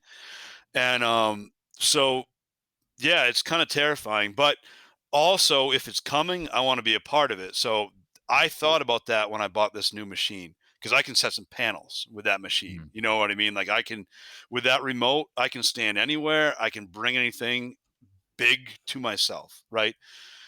And I've got a job that I was just got a phone call about 3 weeks ago for next fall that has a really tight time window. It's a place in Maine where you can only basically build for 9 months. You have to take the summer off, and they want to squeeze this pretty big house into that time frame. So I actually stuck my neck out there, and I introduced the builder, who's one of my biggest builders, to Mike Riley, and I said, "Look, maybe this is something that the three of us can try out. It's a short window of time. It's tight schedule, and I've got some projects on either side of it that would make it tough for me to try and pre-build it myself. So yeah, I don't know if I shot myself in the foot or not. I mean, but I did it, so we'll see what comes of it, but it's real and it's scary, and I've got to wrap my head around it. I think it goes back to, like you said, and I think you're an advocate for the pre-planning and thinking this stuff through. And, in my ideal world, and it's like, it's not super realistic, but like we think these projects out all the way through completion. And, I'm not disagreeing with John's argument that it can, you don't get that opportunity to like be more creative. But I with like window placements or like, changes in the, like the wall panel is done. You can't change that. You can't move that window. You can't add this, blah, blah, blah. But I don't know. I think that as we evolve as an industry, it is where it's going. You're seeing more and more companies, panelize things and think this stuff through to, even just from a lumber reduction manner. Like, talking to Mike, it's like I walked his shop and he had finished a house and he pointed to a 55-gallon bucket and he goes, "That's the scrap from this house." Yeah. And it's because they're optimizing every piece of lumber. And it's not saying you can't do that in the field, but it's like when you're utilizing technology in a shop, number one, it's easier to have that technology in a shop because it's big and you can't really move that stuff around. But it allows you to constantly refine it, because you're not taking the time to mobilize and demobilize. The stuff sits there and you can just sit there and tweak it until it's completely optimized. I don't know. I think if you have framers buy their nails and their lumber, you'll get small buckets of waste as well. There we go. Probably true. Just talking out loud, boys. Yeah. I'm not trying to invent something new, but he owns the whole package. Yeah. Yeah. It's for me, if it goes that way, I don't know if I would stay in this career because so much of this is more than a job for me. So much of it is about the creativity and the abstract thinking and just it's just amazing what I get to do. And if I'm taking somebody else's panels and putting them together I'm not going to keep that as my career, and that's, this is okay. This is where I don't fully understand that mindset, because why is it someone else's panels? Like, why aren't you part of that? well, I mean, so are you asking why wouldn't I be building my own panels? Not saying that, but like you're immediately going to the place where it's like, I would get out of this career because I don't want to install someone else's panels, because everyone has a story about how bad panels come in and all you're doing is using a sledgehammer to put this stuff together. But like you're building these homes, you're prefabricating this stuff on a job site. Why moving it to a warehouse does that go from you prefabricating it to now you're buying panels from someone? Well, because I'm doing the magic. Yeah, no, I follow you, but it's because I get to do the magic. I get to start with like nothing there except a big stack of lumber, and I get to. So what stops you from doing that, building that roof in a shop? Well, nothing. I mean, so maybe if that's the way the industry goes, I buy a shop. You know what I mean? And I get into. That's what I'm getting at. Yeah. I think that's what I'm getting at, is like everyone looks at it as, I don't want to do this if if panels are showing up on my job site. It's like, no. I'm trying to make the connection to, you're a really talented framer and you're already exploring the prefabrication, and the only difference between what you're doing and what Mike's doing is you're doing it outside on a job site, right, and he's doing it in a shop. And I'm simplifying, a lot, but like that is the difference. And they're prefabricating entire homes in a shop and then loading it on a truck, and it goes out to the job site. And a lot of those same, a lot of the same people are then standing it up and putting it together. I think there's less skilled people needed, in my opinion, in the lather. I also think that when you guys are talking about it, I was like, I still get satisfaction putting together Legos, and I didn't make those pieces. Yeah. Like it's, I mean, like that's what came to my mind. So I get you're that, also but guaranteed a certain consistency with those Legos. Yeah, no, true. But I guess the other part of this is that, I think the efficiency of Ben's crew, Nick, I think it closes the gap so much tighter to Mike. You know what I mean? Like, I don't know if there is there's a wicked big gap against some of the crews that I'm using. Mm-hmm. Like, even if I compared them against Ben, it's night and day, different planets. So I don't know if I would love to see them not do a build off, because then there'd be speed and things but I think the quality and effort and details that went into it, and the timing from start of lumber dropping at Mike's warehouse to lumber dropping on Ben's site, I bet you if I had to put money on it, they're probably not too far off. Yeah, I mean, there's such a skill level. I think that you're right, but there's no doubt in my mind that that Mike's going to be faster and more efficient because he's just got these systems, that are repeatable. I might argue on quality because I'm able to build bigger things and there's less pieces put together, right? So I'm able to build bigger sections than what he can transport. Right, because And of the transportation issue. because of the transportation. So I think that, and I'm not knocking them, and I haven't even actually seen them in person, right? But I'm thinking that I can build some really big walls as one homogeneous thing and stand them. So I have that. But what I would worry about is if I started my own panel shop, is I see that I don't see it being efficient to have the same guys building the panels, installing them. I think that you could have that as like your utopian hope or dream, but I think that in actuality, after a certain time, it's going to be one guy in the shop nailing them together. One guy designing it and planning it, giving a parts list, another guy nailing it together, another guy bundling it up to go, and a different set crew installing it. There's nothing wrong with that, but it's just not.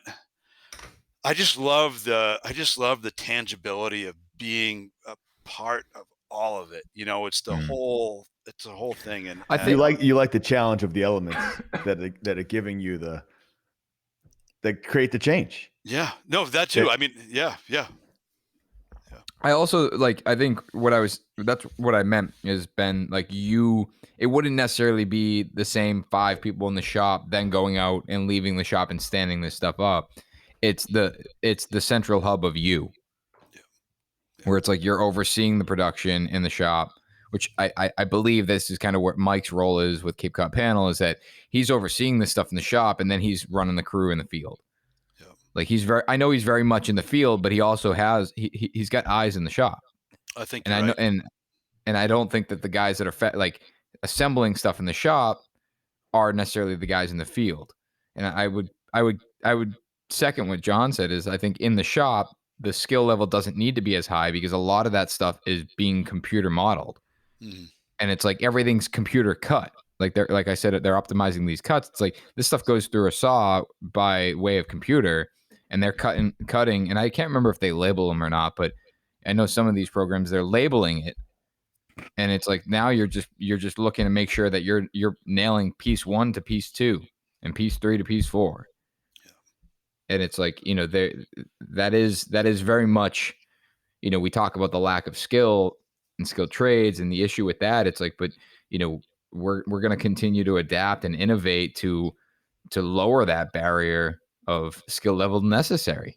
Or we're going to lower the level of quality and difficulty of the builds to accommodate the skill. I think that both of those things are going to happen. I think one's happening more than the other. And I think I would agree with that. Yeah.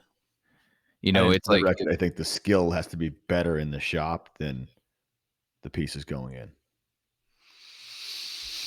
Because I think the means and methods of how it goes together in the shop, like if you're building that roof in the shop opposed to connection points on site. Again, I haven't done it, so we're all talking out of our ass, but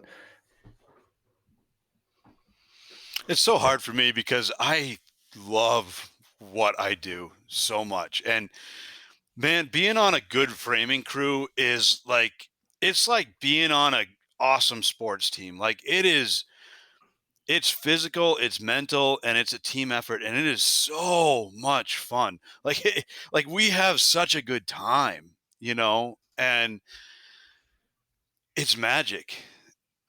And you're going to get so many job inquiries after this podcast. Hey. Yeah. Well, I literally don't want to hire anybody else because we have such a good, it's just so symbiotic, everybody just yin and yang. But I don't know. I just don't want to do anything that's going to change that. The high that you get from swinging in a roof section like this morning, you're not going to get that if somebody else built it. You know what I mean? You're just not. And so I think that you're not going to get the same quality guys. I mean, I've got guys that have degrees in finance and accounting and history, and they work for me because they think that this is cool, right? And I worry so much that if it's not cool, you're not going to have guys that are excited, and if you don't have guys excited, if it's just a job, I don't know. I don't know what that means, but it would be sad. That's true. I think, so much of finding good employees and kind of making that team is being able to provide them with an outlet, not only to make money, but to enjoy themselves and kind of fulfill some self-worth. And I think that the more you take away from that and the more you become, uh, I guess, like a parts assembler, and you take the mental part out of it and the challenge that goes with that and some of the physicality, I think that it does definitely change the dynamic for people. And not everyone, I mean, there's probably just as many people who don't want to do that as who do want to do it.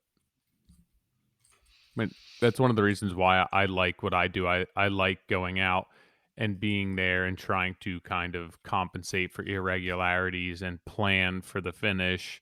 And then when it all comes together, it is very enjoyable to sit back. And it's not to say that pre-assembly and everything else, you would lose all of that. But I think that there is, when you have this many people coming together, and you guys really took a stack of wood and built a house with it, there is a camaraderie there. There is pride there.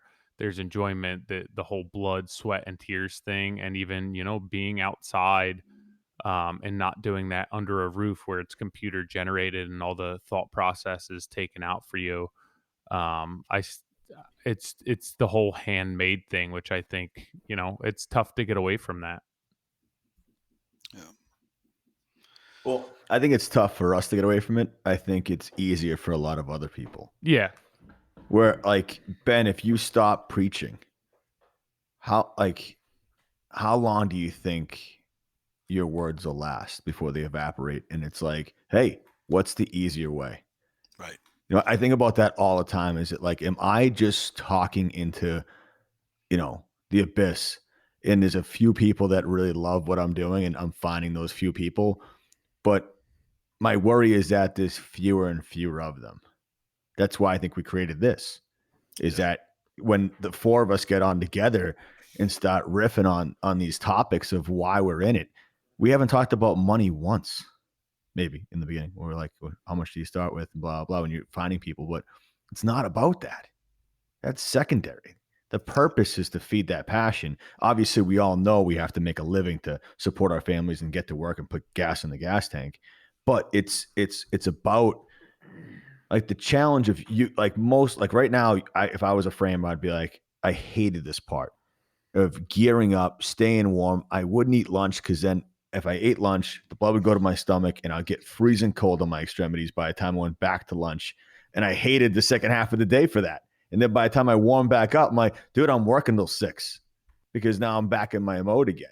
So and that's forever ago, so don't quote me on it. But it's a lot harder to do what you're doing. And I think you guys are a dying breed. That's why I love seeing that group that I wish was 2,400 people or 2,400 accounts instead of the 12 that come to my mind right now that are, like, really skilled. Like, we have the local guy here, but I always say Chevron, but it's Dimitri Shevcon. Yeah. Dimitri's my boy. Yeah. We're good friends. It's like, I look at that and I'm like, it is art. Like, frame that, throw it in black and white, and throw it on the wall. Yeah, straight up. The roof shot. I think he posted it just yesterday. Recently. Yeah. I sat there. I'm like, man. Yeah. I went to that project. My friend Chris Jones and I swung by there on the way to pick up Mark to go to the football game, like 2 weeks ago. Nice from job. lumberyard. Yeah. And just burning all that lumber. Dude, it's embarrassing walking on Dimitri's jobs, because I've walked a few of them, and his stuff is so perfect. You know what I mean? I'm like, oh man, I'm like, you can't come up and look at mine. You know what I mean? Like, they're just so, like, they're perfect. You know what I mean? He's just got that drive to keep everything just so. And I love it, Well, man. hold on. You know, I think it's a mix because now we're talking about something I know the market of. I think he's partnered with builders and budgets that fit. I've asked him to be on a job and it didn't fit with the schedule. And I look at my job that I had and it didn't qualify. He didn't say that to me. It was Mhm. a schedule, but it didn't qualify because I didn't have the time that it would have taken to benefit from the cleanliness, the the dialed in details, like the mock-ups. I'm more impressed with the mock-ups of the Sharpie and pencil on plywood because that's my jam. I would do that all day to confirm all my measurements and then the next day just cut. And I love that aspect of it, but I think I know the builders that he's building for, and they are, I would say, top 10% of our market. So it's giving him the luxury of doing both. So now what I'm saying to you is go back to your market, take the top 10% of the products you have, and if you only cater to them, there's no reason why you can't have a similar site. I'm not taking anything away from Dimitri. I'm just saying it is the best of both worlds. I know he would not have had that site on my site right. for the parameters I was giving without even giving him that information. But you take a guy like Dimitri, and I know him, like he's got a story, and he put in his dues to get to the point where he can go for perfection or as close as he can to it. 100%. He he scrapped. You know what I mean? Like he scrapped more than anybody scrapped to get there. Now he can really take pride in it. He's an interesting one because he's told me before he always thought he was going to be a businessman, like not a carpenter, but like a guy that wore a suit every day. But I think that he just didn't have some of the same advantages that some of us could, and so he's trying to make framing as professional as he can. And I respect the hell out of that guy for that.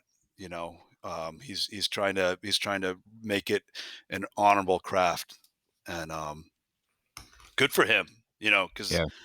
good for him. He's one of those sweetheart stories. He's one of those guys that we have to think ahead for framers and window orders and all that. Now it's like when that right job comes, I have to be a year in advance.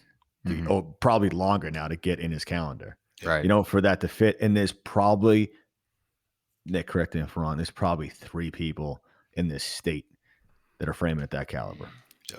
Yeah. Most people I think are at maybe less. Most people, if they're getting to that caliber, those people are in house. That's that. Yeah, I would agree with that. And to speak like Dimitri and I are talking about doing a project together, and that's the biggest thing. It's like he's one crew. Like he's got that one crew, and he does one job at a time. And it's like, and we try to link up. Similar, John. It was like we tried to link up on a project I think a year ago, and when I went to confirm, he's like, "It's booked.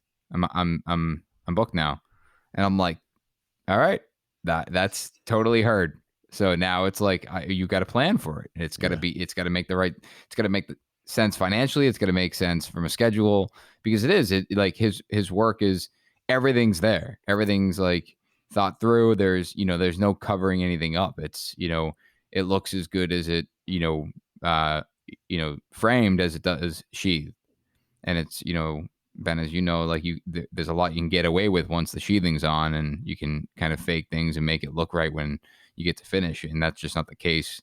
From I've got to walk one or two of his projects, and I felt the same way. It's like just everything seems so dialed in. Yep.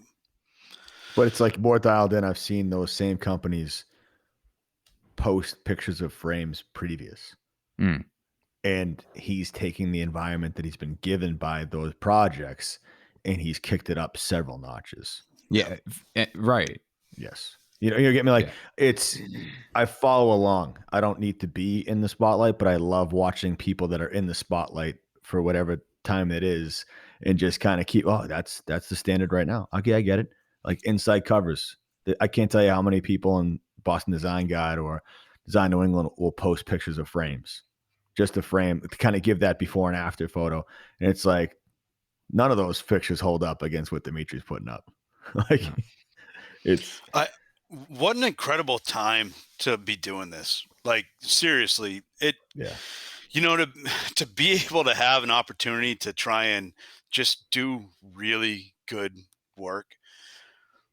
I don't know. It's incredible because I started my company in 2006, the very end of 2006, and I spent a lot of years crawling in crawl spaces, insulating them, fixing rotted decks because there wasn't any work out there. And now to just have the opportunity to have, not only plenty of work, but so much that you can kind of pick and choose and be selective.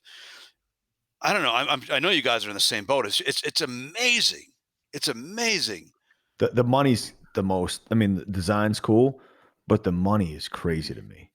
Like before you'd be like, all right, you kind of evaluate someone's potential with the project and you Google the address. You're like, oh, it's $100,000, $200,000 house, whatever. Now it's like $8 million house, and we're gonna renovate it. And you're like, what? Like what's so? I don't. I was talking to one of my clients that builds Porsches, and Vin does listen to this, and we were joking, and he goes, I just sold a car. I don't even know if he told me the number. I'm assuming hundreds of thousands of dollars for this car. And he's like, and we're negotiating back and forth over a couple $100. Okay. And they're going back and forth. It's all polite, and they make the deal. They set a date for pickup, and Vin takes it, on a trailer to the airport. And a private jet comes and picks that car up. And Vin's like, so that guy negotiated back down to like a couple $100 back and forth. But yet the jet came, and the only thing that was on the jet was this car when it left. And it's like, sometimes it's what people want that story to be. Like that guy wanted to be like, hey, negotiate this down to this. Not like 325. It was just like, I negotiated this, and there's a story. So it's interesting to figure out what, like, you think I've been in the industry for a while as of you, but this money wasn't always in this industry. Right. The amount of money being thrown at builds to do it right, or to do a design where design's first and schedules second and all these things, that's the special part of this moment. That, like I've said before, is if you have the skill and you want to get out of a market that you're in, like Tyler leave New Jersey, for instance, and go to somewhere else that has a different market that could Boston. really, play to his, even Cali, could even, really play to his strengths. Dude, it's all out in the open now. Like before, these products were behind gates, were behind layers and layers of trees. Now you hashtag custom home or frame or whatever you want to get into a deep dive tonight and go from 11 to 1 and not look up from your phone. That's amazing. Like, it just blows my mind. I'll go down a deep dive where it's like you go to Steve Teak, and then, or no, I forget who it is in Utah right now is posting stuff. And I'm like, oh my God, that's amazing. Who's the architect? Who is it? 2 hours of my life's gone, but it's like, I just went down this rabbit hole of amazingness that inspires me for the next 3 months. That's the cool part of this industry right now, is that the money's out there, the designs are flowing, the architects are coming out of nowhere with cooler stuff that you want to execute, that the challenge is endless right now. For a while there, it was like, hey, it's another bathroom in JP and Jamaica Plain, and they're a hoarder family, and it smells like crap, and it's like, this is what I got to do for a living? I got to renovate this piece of shit? Yeah. I've been there. It's like, this is amazing. This is like Hall of Fame status, and I hope it stays here. Yeah, same here. Same here. It's almost too easy sometimes. It's really fun. Sorry, go ahead, Tyler. I forget who I was just talking to the other day. Maybe my friend Tom. We were out to eat, and there was Tom. Yeah, there was we were having the conversation. There was a point in my career where I just stopped working on houses that were dirty or smelled. Like I started doing this, and it's like, these houses are all gross, and this is what they can afford. This is the market that I'm in. And there's a point where I got out of that market, and now so much of my business is revolved around keeping people's houses clean and maintaining that cleanliness, where that wasn't the case before. And I can't go back to that now, right? Like, I'm not going to go back to being like, yeah, I'm wrapping up work, and the cleanest place in your house is the area that I just worked. Where like that was how I broke into this and how I started. And even now it's like, if I go walk a job and I'm like, yeah, it's like, I don't want to work here, it's not clean. They don't, part of it's they don't value what I'm going to do enough that, like, why would they pay for me to keep their site clean when their house isn't even clean?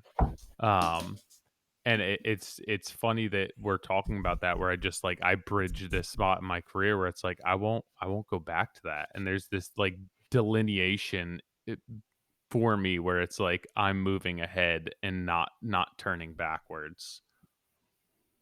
It's amazing.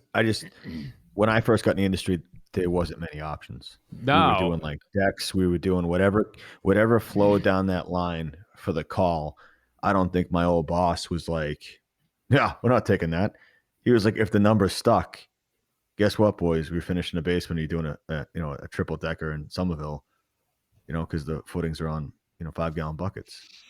I think you can leapfrog this industry right now if you have the skill level. And some people, like I sent both you guys, I think it's in Australia, they were showing that like spec house that they were doing, and they show this video of like the lot, and then they show a video of like the house on the lot on the video, and I'm like, I don't know what's real and fake anymore. You get me? Like, so if you grab a videographer that's damn good, you could be building, like, as we know, Danny Wang can be building for the stars. And it doesn't take much.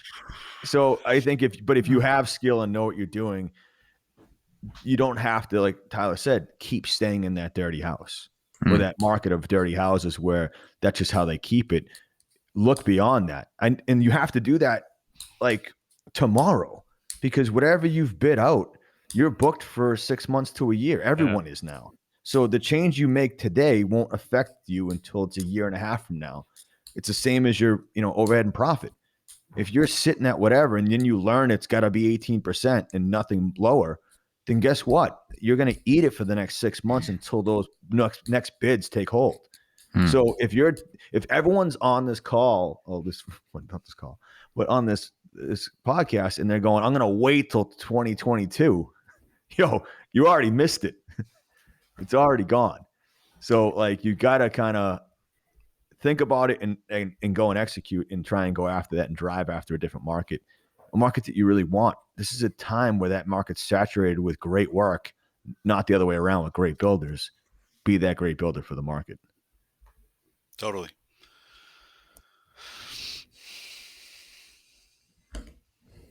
That was a deep breath, man. Yeah, I'm just taking it all in. Why, when you say you're not a morning person, what time do you get on the job site? Yeah, I don't even want to say. Like, I'm the last guy to show up. Usually. He brings coffee at 10.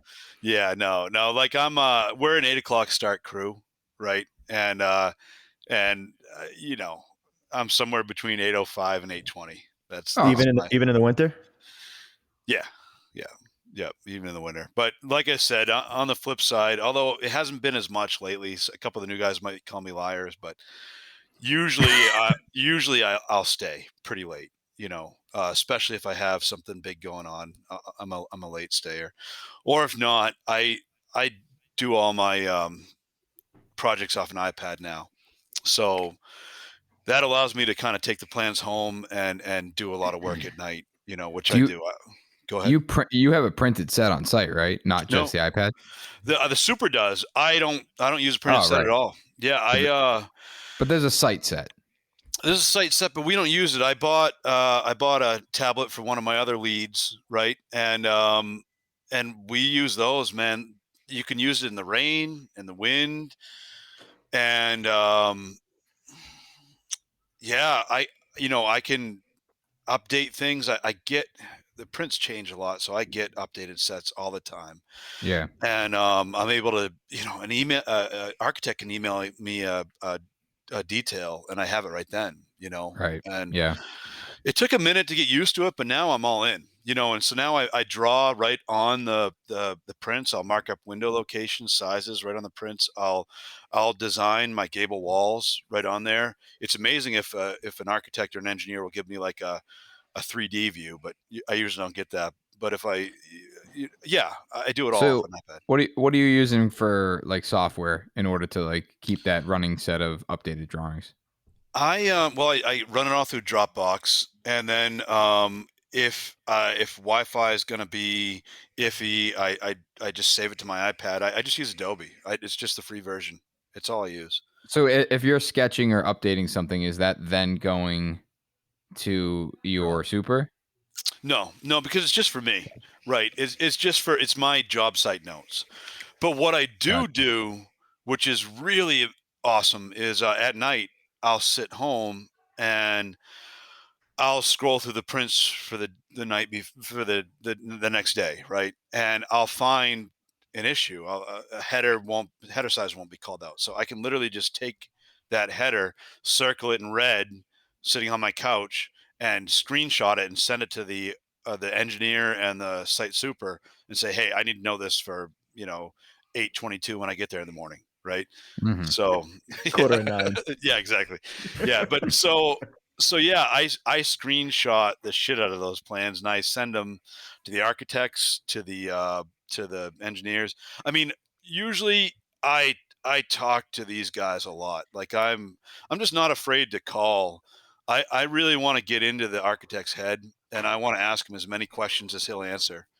And usually they like it. I was afraid to do that at first, but usually the architects get behind it, and so do the structural engineers. If you can get them at far enough advanced, structural engineers usually take a long time to get back to you.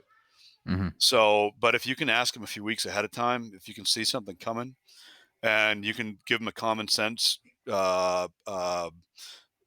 alternative, they're all about it. They just want to see that you're involved, that you care, and that you're trying to do things the best you can. And yeah, iPad's great for that. It really is. Yeah, I would agree with surprises me that. a little bit. The iPad? Yeah. Yeah, I would agree. I feel like I can't give you a set of drawings and you keep them together. They're already ripped, shredded, and like in pieces. And now you're going to keep an iPad in one piece. This is the dad talking in me. I've got an OtterBox that's like indestructible. Like I'm telling you, I drop it all the time. I've literally dropped an LVL on it. It's pretty badass. It was like a $38 case.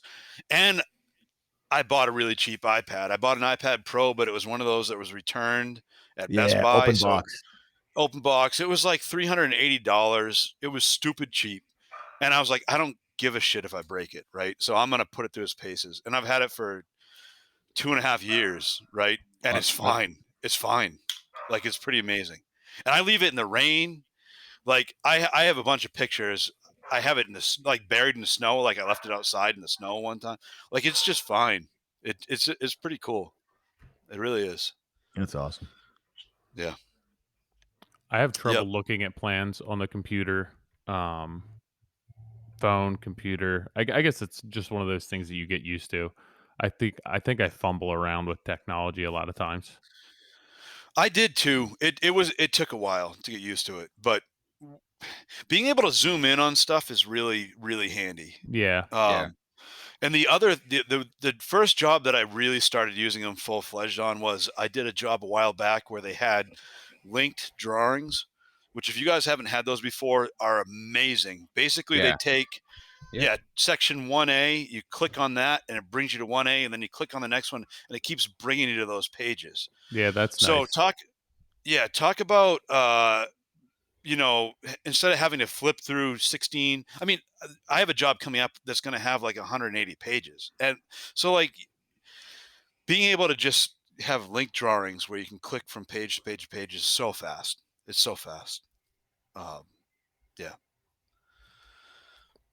Yeah, I haven't ran into link drawings. I feel like I'm usually looking at 4 pages, 5 pages, and then going back and forth, trying to scroll in on my phone and then reference back to where I came from and not having any idea what the hell I'm looking at and then forgetting where I was looking in the first place. I'm like, wait, where did I just zoom in? 3 years ago, I switched from a sidewinder to a rear handle saw, right? And it sucked for like 2 months, but I wanted to really give it a try, right? And now I love rear handle saws. And it was the same way with the iPad. It sucked. But then I got used to it. Now it's just how I do it, you know? I can get on board with the saw analogy for sure, more than the iPad. I think that the one step beyond that is like, having a set of drawings that like the entire team, like you're obviously on the frame, but like the builder and then all the trades have like one master set, and then being able to say A101 gets replaced because there's a mistake on it, the entire team gets it, and it's like, hey, A101 was just replaced because boom boom boom. And that's like that you said it a couple minutes ago, it's like drawings get updated so many times. And, we just ran into an issue, and it was because the drawings were updated after, a particular sub had them. And it's like, no, I forgot you didn't get that updated drawing set. Like you gotta modify this. And it's like, it's fine, but it's that's like, that's why you give it to him the day before. That never happens. hey, welcome to the job. Here's your drawings. Here you go. These are the most updated ones, so have at it. Yeah. You know what the other thing about I'll have a new set for you tomorrow. We'll throw these ones up. We'll burn them. I haven't figured out how to scale on my iPad yet, and I don't want to, because I think I was saying earlier, I won't scale. I hate scaling. Same. Because I'd rather call the architect and you have to look in advance, but I always want to call them, or I make the site super or the general contractor make the decision. But so if I can't scale, I can't scale. I'll scale it and be like, yo, are we looking at 1.6 for, like, we have an archtop window that, like, it was put in and no one verified that height. And I'm like, dude, all day that's wrong, just by looking at it scale wise. And then I scaled it and it's 1.6. And then you shoot the email off and go, hey, not like being an asshole, but it's like, hey, I'm just trying to figure out where this guy falls. There's no header height for this window. I'm looking at 1.6 off the bottom. What do you think? Just so it's educated guess. You always want to go to somebody with a solution, not like, hey, what's the height on this? Like, I would rather. I'm coming up with this. I'd rather scale an elevation than a plan. Yeah, I feel like I have scales everywhere. Like, I'm looking around. I think there's one right here, and there's one in my backpack, and there's one in my truck, because I feel like there's never enough dimensions. There's a designer that gives me drawings and they're in inches, and I'm like, go pound sand. 178. Yeah, what? 436 inches. And then she says to me, like, you like it in feet, and I'm like, who are you talking to that likes it in inches? I mean, like, if why don't you it's just put it in under meters? like 100 inches, or like, I feel like exactly, 12 feet might small. be 12 feet's probably like the max that I want something in inches. I feel like I internally switch to inches at a certain point when I'm doing stuff. I don't know where it is, but I know it happens where I'm like 1 foot. Now I'm just like 22 inches. Something weird. But I've been getting a lot of prints. Ben, go ahead. No, fire away. I was going to say, I've been getting a lot of prints lately that it's actually kind of cool. It was frustrating in the beginning, but it's like there's two sets. Page 101A is for the homeowners, and it's a picture of the layout of the house. And then it's got a dining table. Yeah. And then page 101B is nothing but dimensions. So, like, it's frustrating because you have to flip back and forth a little bit, but that dimension page, it's so full of dimensions, you couldn't possibly give this to anybody else besides a framer, because everything's there. And so then you have the picture page, and it was weird, but now I love it. I love drawings like that. So it's like, bring it on. Give me as many dimensions as you want, and I'll still ask you for more. But yeah. I like that. Do you like knowing what the final product's going to be? Like, we do that with our builds at a certain point, like having the renders or having the inspirational images up, because I want people to fall in love with each space the same way I do. Like, if they know that they're going to be building a staircase that looks like that, not just putting in, like, same thing you said before about putting in these components. It's dead. It's a dead art that, like, just anyone can do. But if they're trying to make this fictitious idea come to life, I want to bring them along with that, that story. Let's jump on that cloud and let's ride it. So I guess, do you like seeing that part of it where it's like, hey, here's the client version, like, even your crew, like, guys, this is what we're building. Like, I would say that my crew gets more psyched about it than me, because I'm just, when I'm in, man, I'm in deep. I get really into my head on planning and scheduling and ordering and dictating. But my crew gets really psyched, and that's fun for me. They're like, "Oh man, this is going to be a library. This is going to be sick," Yeah. So that's fun. It's fun seeing how excited they get, and them kind of knowing, taking a little bit of ownership of the room that they're building or what they're doing. It's fun, personally, man, sometimes I forget which room is which, because I'm just so focused on the exterior walls, window location, and how that relates to the fascia and the ridge line, that, yeah, I sometimes get too deep, but they dig it for sure. So what keeps you up at night? Oh God. Drywallers. Yeah. Yeah, Plumbers. drywallers. Yeah. Oh, plumbers for sure. Yeah. Oh, plumbers are. Yeah, plumbers and I. Yeah. No, I mean, well, worrying about the future, worrying about you know, decisions that you've made in the past, how how things are going to go, what my career is going to look like 2 years from now. I mean, I just took on a 6-year forklift payment. So that keeps me up. That's going to keep me up. You know what I mean? But So what's the math behind it? Nick's gonna love this one. What's the math behind that? Like, when do you think you'll have that sumbitch paid off? 6 Or is years. it like another employee? Yeah, thanks. yeah, I mean, Like, I'm you know what I'm hoping. saying? Like, Yeah, I'm hoping that I. It's funny. I've been talking to the company that I bought it from a lot, because I was trying to be like, okay, I want to maximize the payment as far as I can, but I want to be able to make bigger payments if I can pay this off aggressively. But of course, they're going to penalize me for it. Like they. So if I make, I don't think I can make double payments, but let's say I made double payments, and I paid it off in 3 years. There wouldn't be a huge financial benefit. There would be a feeling of security that it's paid off. But the way the loan's structured, there's prepayment penalties. But is there a way for you to go to like your bank and like we just restructured? We had like 3 different loans for our cars, yeah, our trucks, and we just went to our company bank and just said, "Hey, let's combine all these, bundled it, and just put it all in yeah, one." And it made way more sense. We're not prepaying a lot of stuff, but it just, I don't know. We've talked about the passion part of this, but just some nuts and bolts part where it's like you grab something like that, it's a huge piece. Like, I don't know if, like, I look at things simply, like, is that 2 employees to you? Like that I don't payment? know. I'm not going to take it. I don't know about employees, but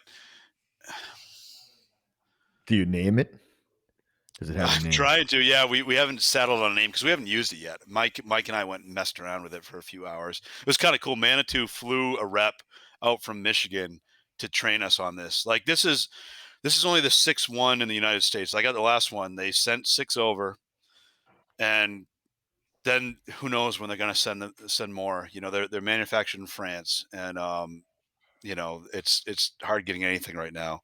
But so yeah, they sent a guy out. He trained Mike and I on it. And other than that, I haven't even seen it. It's in the lumberyard. But though I was able to structure it, so I thought about a couple things when I bought it. A normal forklift, like any forklift right now, the rental on that's between $3,000 and $3,500 a month, right? So I was able to get this payment down below that. So I feel like, okay, I have the best machine, literally the best machine I could ever want. Like, it's the best machine out there for what I want. And I have my payment under what Tyler would rent a regular forklift for, right? So, okay, that's good, right? And then the second part was, I thought about what you said, Johnny, a couple podcasts back. You said you shouldn't be buying a Mercedes if you have to worry about how much the floor mats cost or something along those lines, right? And so I said, okay, I've got to make sure that if I have a really bad year, I've got some reserve, right? And I did all that, and I said, it's there, it's solid, and that's why I did it, because I got some amazing jobs coming up, and I want an amazing piece of equipment to go along with those amazing jobs and my amazing crew, and that's the answer. So how do you bill that machinery to the jobs? Let's just go back to your old one. Yeah. Like let's say it's paid off. Are you taking like a rental? Like you said, you know how much it is to rent that. Like if Tyler were to go rent that equipment as a frame, are you taking that number and putting that into the job? Like when you price it out? Yep, I So do. that way it's paying for itself. Exactly. My first line item on any of my bids is equipment fees, right?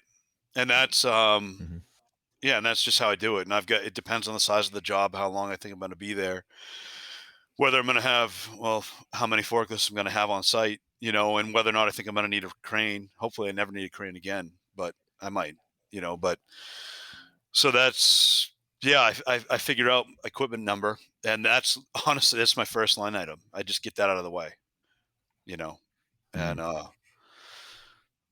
yeah, it's what works for me, A lot of these jobs I'm doing are hard to break down into a square footage cost. I mean, you always go back and you cross-reference that, but there, a lot of them are so big and so complicated. Not even big, but just so complicated that you just can't. I don't have any direct competition, or a lot of direct competition that's building the same build. There are a small handful of us in Maine, and we all pretty much know each other that are doing it. And so, yeah, you can almost take square footage and just throw it out the window. It's all about how long you think the project's going to take, And I always work on a fixed budget. I'm never T&M, but it's more about you take a couple other comparable jobs, you figure out the cost, you cross multiply, and that's how you get the number. But no, I mean that's key. Yeah. I want to see this machine. I'm looking at your page right now. That's what I was just looking at. It's so It's cool. a beast. Yeah. There's only Bonnie Tyler is the if there's only 6 in the US, I'm always thinking like, all right, if I'm going to make this huge investment and say I don't want it in a year, 2 years, 3 years, I'm like, there's a limited amount of these. People can't get them. I guarantee you could turn around and sell it and probably make money on it. Yeah, so I bought that other one, the smaller one, like I said, in 2015, and that has definitely not depreciated. Yeah, it's crazy. I'm trying to figure out if I want to sell it or if I want to keep it, and I think 3 forklifts on site might be a bit much, but it doesn't owe me anything, and it's like another part of me, and this is a little sneaky, and maybe I shouldn't think this way, but like it's so cool and it's such an advantage that I almost don't want to sell it to anybody, because then my competition has it. Yeah. You know what I mean? Mm-hmm. Or if I do, maybe I should cart it out of state. Why don't you just mean? rent? You can be an operator for people. Just be like, that's what I'm gonna go do. Dude, that's my backup plan. I honestly, I'm like, okay, if I ever like break my back or like can't walk or lose an eye or I don't know, you name it, like, yeah, I'll just come to your site and I'll just like set stuff for you. The one-eyed operator is gonna set your roof. Super. Well, yeah, that's bad, right? Depth perception would go. Stand on my right only. But yeah, exactly. But the thing is if you lose an eye as a framer, you have to stop framing, because then you only have one eye left. You know what I mean? Like, yeah, I think about that. Like, yeah, I don't know. Yeah, I always, whenever guy. I'm going to make a big purchase, I tell myself, especially if I already have one, I tell myself when I go to make the purchase, okay, you know what, I'm going to get the one that I want, and then I'll sell the old one. And then pretty much as soon as the money's spent, I'm just like, I'm going to keep both. Yep. Yep. It's like, I already feel the pain. I'm good. Yeah. I never sell to tools. get myself over it's just to get myself over the hump, just to like make the decision. And then as soon as the decision's made, I'm like, nah, I can swing both. Yeah. I was gonna say I play men's league hockey with a guy who's basically blind out of one eye. So whenever he plays, I'm always his other defenseman. So I always skate on the opposite side, so I have his bad side. He's a plumber. There you So go. it is related. Yeah. You can be a plumber with one eye. Yeah. Shit. Yeah. I mean, I feel like half of them do anyways.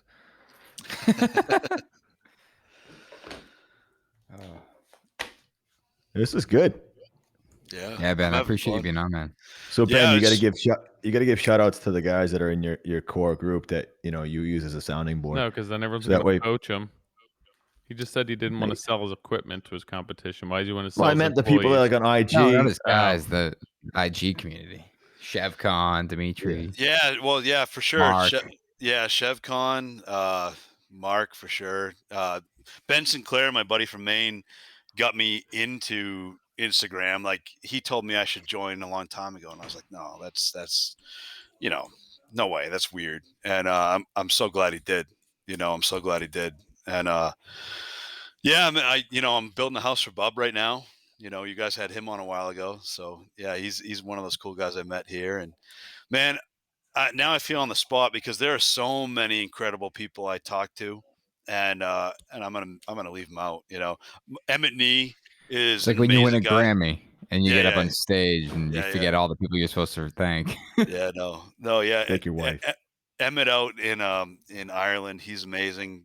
Obviously Tim and awesome framers, and oh man, there's like 17 guys I'm not going to name right now, and I'm going to feel embarrassed. But yeah, it's incredible. It's incredible the network as a framer, as a builder, that you can have through Instagram if you reach out to people. I mean, it's the amount of support, the amount of camaraderie, and the amount of information you get, is yeah, it's pretty incredible. It's pretty incredible. And yeah, I almost didn't join. Like I literally almost didn't start an Instagram account, and I don't know where I'd be now. I wouldn't have the guys I have. That's for sure. That's for sure. I wouldn't be talking Crazy. to you guys. I remember Great. seeing you guys. It sounds like you want to wrap up, but I got to tell you this. I remember seeing you guys You're good. You're good. at JLC, because I've gone every year since 2007. I went, and Okay. I walked the show. I used to go from like Wednesday and take like a course, whether it was on ICF or SIPs or whatever, and but I was always shy and I was always in my shell, so I'd never go talk to Mike Gerton or Gary Katz, even though I'd watch all their shows, right? And I'd want to talk to him, but I just didn't. I don't know. I didn't have the guts, whatever. But I felt like I owned JLC because I went every year. And then I show up one year, and there's these and I wasn't on Instagram, these Modern Craftsman guys, and there are these vintage shirts being passed over all around JLC, and I'm like, who the hell are these guys? And I was like mad. I was like, what the heck? And I just didn't know. You know what I mean? And it's so funny. You sound now, like every now. framer on IG from Canada. Yeah. I'm like, who are these guys? Where'd they come from? Yeah. It's funny. Some of my buddies, I remember they were like, one of the first years, they were like, oh, the Modern Craftsman over there. And I had no idea who you guys were. No idea. And it's funny. I've listened to almost all of your episodes. Some I haven't listened to the whole thing, but I try and listen to everyone. And I feel like, have you left a review? I don't think I have. I did leave you a 5-star. Like I hit the 5 stars. But Johnny, you mentioned this like probably 100 episodes ago. You were like, I feel like I know you guys all really well. Like I feel like I know your personalities, everything about you, and you guys don't know me at all, right? And it's so funny to be talking to you guys now because it's so true. You see a celebrity, you think you know them, and you want to talk to them like you're good friends, but they're like, who is this guy? You know what I mean? And it's cool to be able to finally talk to you guys. And there have been times when I've disagreed, like I've been like physically mad listening to things you've said, and then there are times where I'm just like, man, we would be best friends, and everything in between. And it's with each one of you guys because you guys all really complement each other. And it's just fun. I'm really psyched you guys are doing this, and I think it's a great thing for this industry and for our craft and keeping the psych up and keeping it exciting, and I appreciate it. I do. Well, glad thanks, to have man. you on, man. Yeah, I you appreciate being it. on, and I am always thoroughly impressed anytime that I see a talented framer. I think, like, hands down, it's probably the hardest, most mentally challenging part of any build. And I don't think, most people don't do it well, but I'm always impressed with how well, especially understanding how much math goes into it and everything else, that like people who are talented framers blow my mind. It's nothing I could do. I can't wrap my head around it. I don't work that way. So it's always very impressive. It's never celebrated. The client walkthroughs are like, windows are almost here. It always gets past you guys. Even when you're in the middle of it, everyone's talking about the future. So it's like the room will be bigger. It'll feel bigger. It looks too small now. Like all these different things, but it's never actually about what you're physically in the act of. So that's what I love about social media right now, is that, seeing these pictures go up, it's like, yes, it lives forever. Yeah. That's cool. Yeah, it is. Well, thanks. Well, JLC, we'll have to do a podcast with you at the JLC this time. He's skipping this year. Yeah, right. Yeah. No, I think I might be. I'm excited about this year because I feel like last year was just in the wrong time. Did you go in August? I didn't go. Whenever it was. No, it was the first year I missed. And yeah, it was like 30%. It was like a cold, a soft opening. It felt like it'll be interesting to see how IBS plays out, but I think JLC should be big. Yeah, I think I might go. I might go to IBS. I went there into Orlando back in 2017 when I didn't have Instagram, and when I did buy materials from my lumberyard, they actually paid to send me, which was awesome. Before it became just a they did. Yeah, they did. And but I went last year. They had it, and that was really fun. And Ben Bogey just asked me if I'd help him do a presentation on some kind of roof framing. So I might do that. And he said he might even. Yeah, I probably will. Then figure it out. He asked me. I don't know what I'm talking about, but he sent me a date this morning. He was like, "Hey, I need you at IBS to talk." Nice. For 30 minutes. I'm like, all right. Yeah. So get Nick to pay for it. Yeah, there we go. What do you need? What do you need? It's the NS Jet. It's how we're going down. Yep. So I gotta get that thing lettered. Yeah.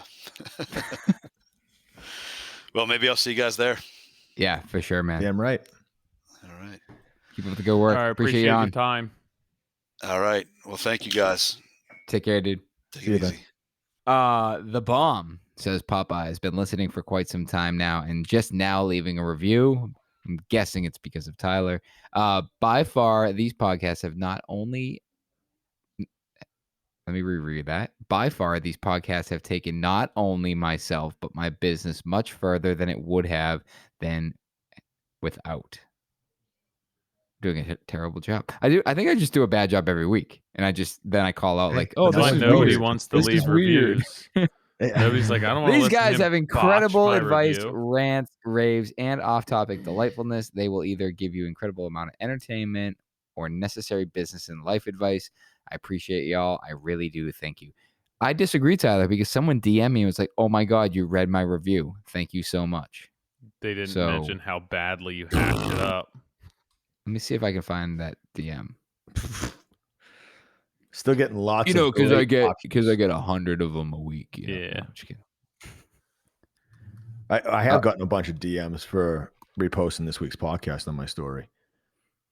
Like, I got a lot of female response. It was like, really? No, marriage definitely takes number one. I'm like, I know it's supposed to. That's I know, not you always write stuff for like clickbait. Where you're like, yeah, I was just like, who's concentrating this? And everyone was like, dude, great topic. Hey, Rach hit me up and goes, I thought this was about the clients. I'm like, nope. Yeah. Oh boy. I didn't realize she'll listen to them. Like if people post them a lot, she'll listen to them, but she didn't tell me that. So I have to be more careful with what I say. My wife is the best. She's just amazing. She does everything. I owe her my life in the world. Through to this point. Hopefully she listens to this one. I don't know. It's got me going a date night every Wednesday. Yeah, I don't know, man. hockey or soccer. I guess you. So I picked the spot this Wednesday. Can I get in on that? Can it be like just Yeah. a date night with us? Dude, whenever you want. Like, want me to bring the laptop, or like you guys gonna come out to Mass? Maybe come out. I'll Zoom. Zoom. I'll go to dinner. Zoom you in. Set me a place. Well, I think Brad's coming to town, right, Nick? Yeah. Set the date. I didn't. I don't think either one of us responded. No, I did. Okay. Because he was supposed to fly out the second week of December. Now it's the first week. First week, yeah. And I think I owe him which night we're supposed to. No, I think when the isn't that when that thing is in Rhode Island? It was the second week, and that's what I was trying to, because I'm also taking my passive house training that week, so I triple booked.